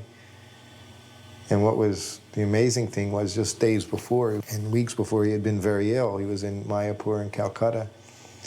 And he asked the leaders what he should do, because he was being invited to the Rath Yatra in London, and he was also being invited, I believe, to Australia to rest and recuperate from his illness. And I remember he, told them to, which he would do sometimes, he said, talk amongst yourselves and tell me what you think. And I remember massaging him that day when he said that, and he said to me, he said, what do you think? Should I go to London for the Rath Yatra, or should I go to Australia and rest? And I had been with Prabhupada about a year, so I already had an idea that he was going to go to the Rath Yatra. And that's what Prabhupada did, he preached. There's no possibility of him passing up such a big opportunity for preaching. And I said that. I said, well, if you go to London, I said, there'll be thousands of people there at the Rath Yatra festival that you can preach to. And of course, and if you go to Australia, that won't be there. And he just said, yes. He said, that's right. So then later on in the afternoon, he called everyone and he just told them, he said, we're going to London to Rath Yatra. I picked Prabhupada up at Heathrow Airport in a helicopter and flew him into the front lawn. He landed in a helicopter. And the entire trip from the airport, it was storming. And this little helicopter, I think it was just 2 passengers, just Prabhupada and I, was moving like, you know, really abruptly. I was getting sick. It was like being on the inside of a basketball or something, you know, rotating. And I looked over at Prabhupada thinking, oh my God, he must be getting ill. And he was just as calm as could be, just enjoying the ride. And we were just skimming over the treetops at a very high speed. And we landed there on the lawn. Prabhupada used to say to people, I have arrived in a helicopter.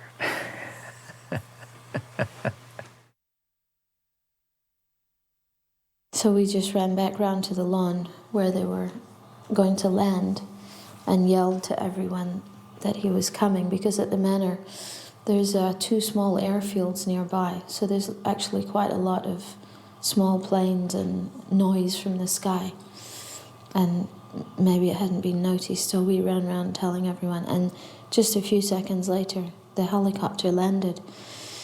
And I don't know if it had been raining or what, but the grass was very wet, and we were running towards the helicopter, and the pilot of the helicopter was flipping out because the blades were still turning. And I was just so eager to get there to see Prabhupada again. I just went flying. I don't know if I tripped or slipped or what, but I went face down on the grass. And we could see Prabhupada's, just his head, through the window of the door. And when he came out, he looked quite shaken. And I heard afterwards that Prabhupada said, I never want to travel this way again. So when he arrived, we were very worried that he wasn't feeling well. Here we are pulling up to the beginning of the parade. I'm driving the car and Prabhupada is getting out. I continued in this car through the whole parade, following the cart in case Prabhupada needed to be taken to rest somewhere. I mean, here he is, arrived from Calcutta overnight on the plane. He hasn't rested at all. So we figured, you know, either he can sit on the cart for a while and then get off, and we'll put him in the car and take him somewhere to rest. But he surprised us all and never even got up on the cart to sit. He danced and walked the entire distance for hours on a hot July day in London, muggy day. And then at the end, he sat up on the lions at Trafalgar Square and talked and preached strongly. What an effort. Our efforts pale by comparison. My uncle, he left me £10,000 in a will. Which was a lot of money in those days, 73. So there I was a brahmachari. I was initiated. But then all of a sudden, Shyamasundar, the GBC, said, Mahavishnu, we want to put you in charge of Rath Yatra. So then I thought, well, let me spend it on the Rath Yatra festival. So there I was spending like water. I was arranging for a big pandal in Trafalgar Square, and publicity on all the buses in London, paying for a film to be made. I was walking around with the bills hanging out of my pocket. As the procession began, all of a sudden, the sun burst through. So it had been like a very gloomy-looking day. Suddenly the sun was just shining on the whole affair. And Prabhupada took his coat off. And I'm right by Srila Prabhupada. You can see in that picture, I'm right there. I just put my arms out, and he put his coat on my arms. Somehow or other, Krishna let me be right by Srila Prabhupada during the whole procession. This was a victory for Prabhupada, this Rath Yatra going right down like the main byways there in London to Trafalgar Square. And you know, Prabhupada saw to it that it was a very grand event, and he just danced and walked the entire way, even though he was going to go recuperate somewhere from his illness because he was, you know, supposedly weak.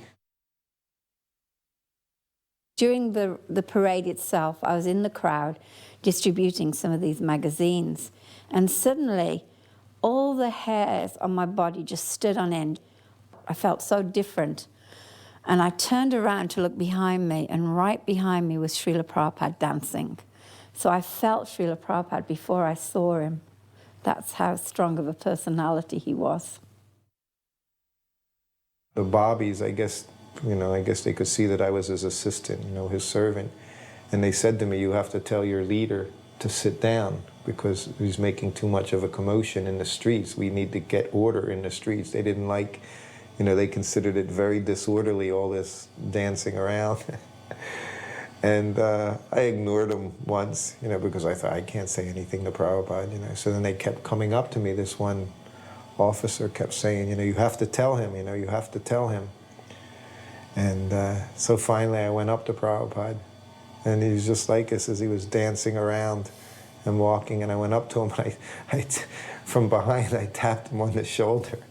And he turned around and looked at me, and I said, Prabhupada, I said, they're saying you have to sit down in your seat. And he just kind of like, just paid no attention at all and just spun back around and continued to dance, you know. So I just shrugged my shoulders. I went back up to the Bobby, and I said, if you want him to stop, I said, you tell him. I said, because he won't listen to me. So, and then he didn't go up, and then they just let it go on. And when those kirtans started to get going, you know, I was supposed to be directing the parade, because I was like in charge of the whole thing. And then all the senior devotees were surrounding Prabhupada in these huge kirtans. And you know, I couldn't do anything about it. They were all senior to me. I was just a junior devotee. And then the police kept coming up to me and saying, when he jumps up and down and he looks at Jagannath on the Rath Yatra cart, then you're stopping all the traffic in London. Please do something. What could I do? Finally, at one point, he motions to us, and he wanted us all the kirtan devotees to come down off the Rath Yatra car. He said, come on down. And so we came down and had kirtan with Prabhupada right down there on the street. Everyone came off the cart. And then we're holding hands and keeping a circle around Prabhupada to keep from anyone bumping into Srila Prabhupada. And it wasn't until actually later on, when the Chaitanya Charitamrita was translated by Srila Prabhupada, that we realized that this was all the same as in Chaitanya Charitamrita. We spent weeks advertising the Rath Yatra this year. We called it London's Summer Festival. And we had stickers made, orange circular stickers, and we stuck them on every available surface, you know, lampposts, shop windows. Somebody went on all the underground trains and stuck them on all the doors of the underground trains, and the whole of London was just covered in the things. We were surprised, actually, that more people didn't come. We thought, you know, there'd be 100,000. Everyone directed Prabhupada towards the Vyasa-san, and he looked at it, then he looked around, and then he just shook his head a little and started to walk. And then when everyone realized that Prabhupada was going to walk in front of the cart with everybody else, there was like a wave went through the devotees as they heard that this was happening. Everyone started to dance. And it was quite amazing that there was this seemingly very small old man in the middle of all these tall, young, strong Western men. And he was completely directing them. Just with a flick of his finger, they would lift off the ground and dance and spin and do whatever. And the number of mridangas that were being played and the vigor that they were being played with, wasn't that the kirtan was particularly fast, but the way everyone was playing the mridangas, their hearts were in their hands, the way they were playing them, to please Prabhupada with the kirtan. And from time to time he would actually start dancing, jumping off the ground himself with his arms raised. And when that happened, the devotees just went wild. And it was as if we were flying. There was no ground beneath our feet. There was no time, no space, no nothing. There was just pure joy and happiness and Prabhupada. Hare Krishna, Hare Krishna, Krishna Krishna, Hare Hare, Hare Rama, Hare Rama, Rama Rama, Hare Hare.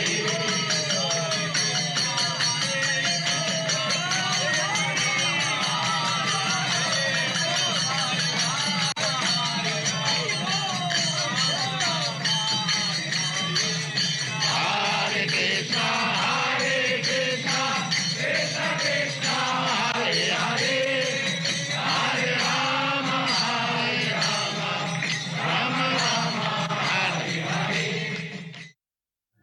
At some points when he would look at Lord Jagannath, it was the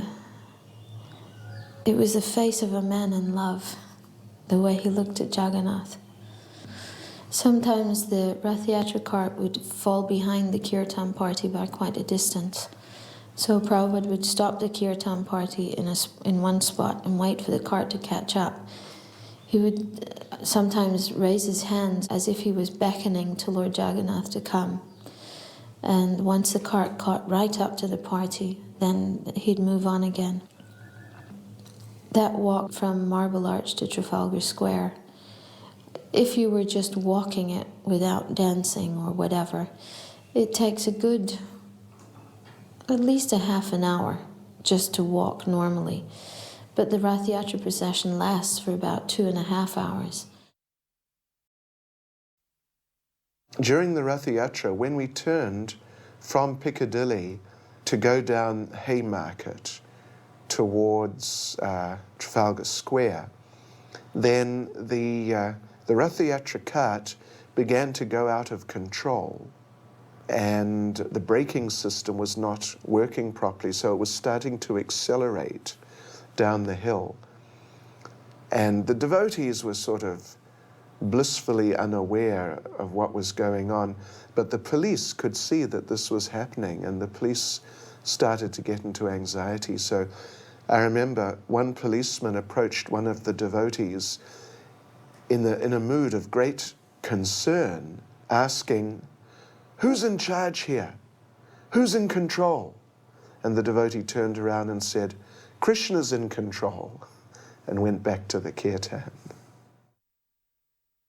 When we arrived at Trafalgar Square, at one point, Srila Prabhupada looked around, he saw a small street, and he started to go down it. This wasn't on the procession route. The whole procession starts to follow him. He was looking for a place to pass urine. And Lord Jagannath and the whole procession was going right along with him. This was another one of these events, very special events like the opening of the temple in Vrindavan. This was conquering London, he conquered the British, Prabhupada. I mean, we knew what he was when he was young, when he first met his spiritual master, right? He was into the Gandhi movement, he wasn't into British rule. So now he came and took over Britain. That's what he did, it's like right back in their face. These are special triumphs, I think, that Prabhupada really, really enjoyed. This festival, we made a lot of promises to the authorities regarding, how we would conduct ourselves, things we would and wouldn't do. We'd set up these tents. This is the one right with those yellow tents. In order to secure these tents with the lines you can see that come from them, we just drilled holes into the cement and drove iron stakes, pegs in there, which was a total no-no for the authorities. But anyway, the festival went off. It was just really sensational with so many people. Prabhupada was very pleased, there was no doubt about it. But the following year, they just absolutely would not give us any leeway for performing a festival. It took some time for them to regain their trust in us. There he is in Trafalgar Square, the center of the British Empire. Thousands and thousands of people. This was Prabhupada's triumphant moment. Looking out at thousands of people chanting Hare Krishna in Trafalgar Square. And I came down to Trafalgar Square and to see the arrangements there. Everything was fantastic. We hired these beautiful palm trees. It was like India, you know. It was a beautiful day. And, but I was totally exhausted. By that time, I couldn't focus on what was going on. Really. It just happened. Whatever happened, happened. And it did happen. I was very pleased. In the Chaitanya Charitamrita, it says that Rath Yatra cart seemed to be higher than Mount Meru. And then Prabhupada writes in the purport, there was a gorgeous Rath Yatra festival in London in 1973. The Guardian newspaper reported that the Rath Yatra cart seemed to be higher than Nelson's column. And he put that in the purport of Chaitanya Charitamrita. But then it's in the conversations books that Shyamasundar said to Prabhupada that one devotee, Mahavishnu, he received some money from his aunt. Actually, it wasn't my aunt, it was my uncle, which paid for the Rath Yatra festival. And Prabhupada said, he has spent his aunt's money well. That was good.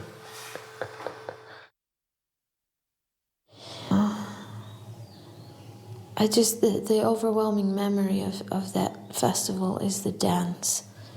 The dancing that just defied logic, because you just kept going and going and going and just wanted more and more and more and just wanted it to last forever.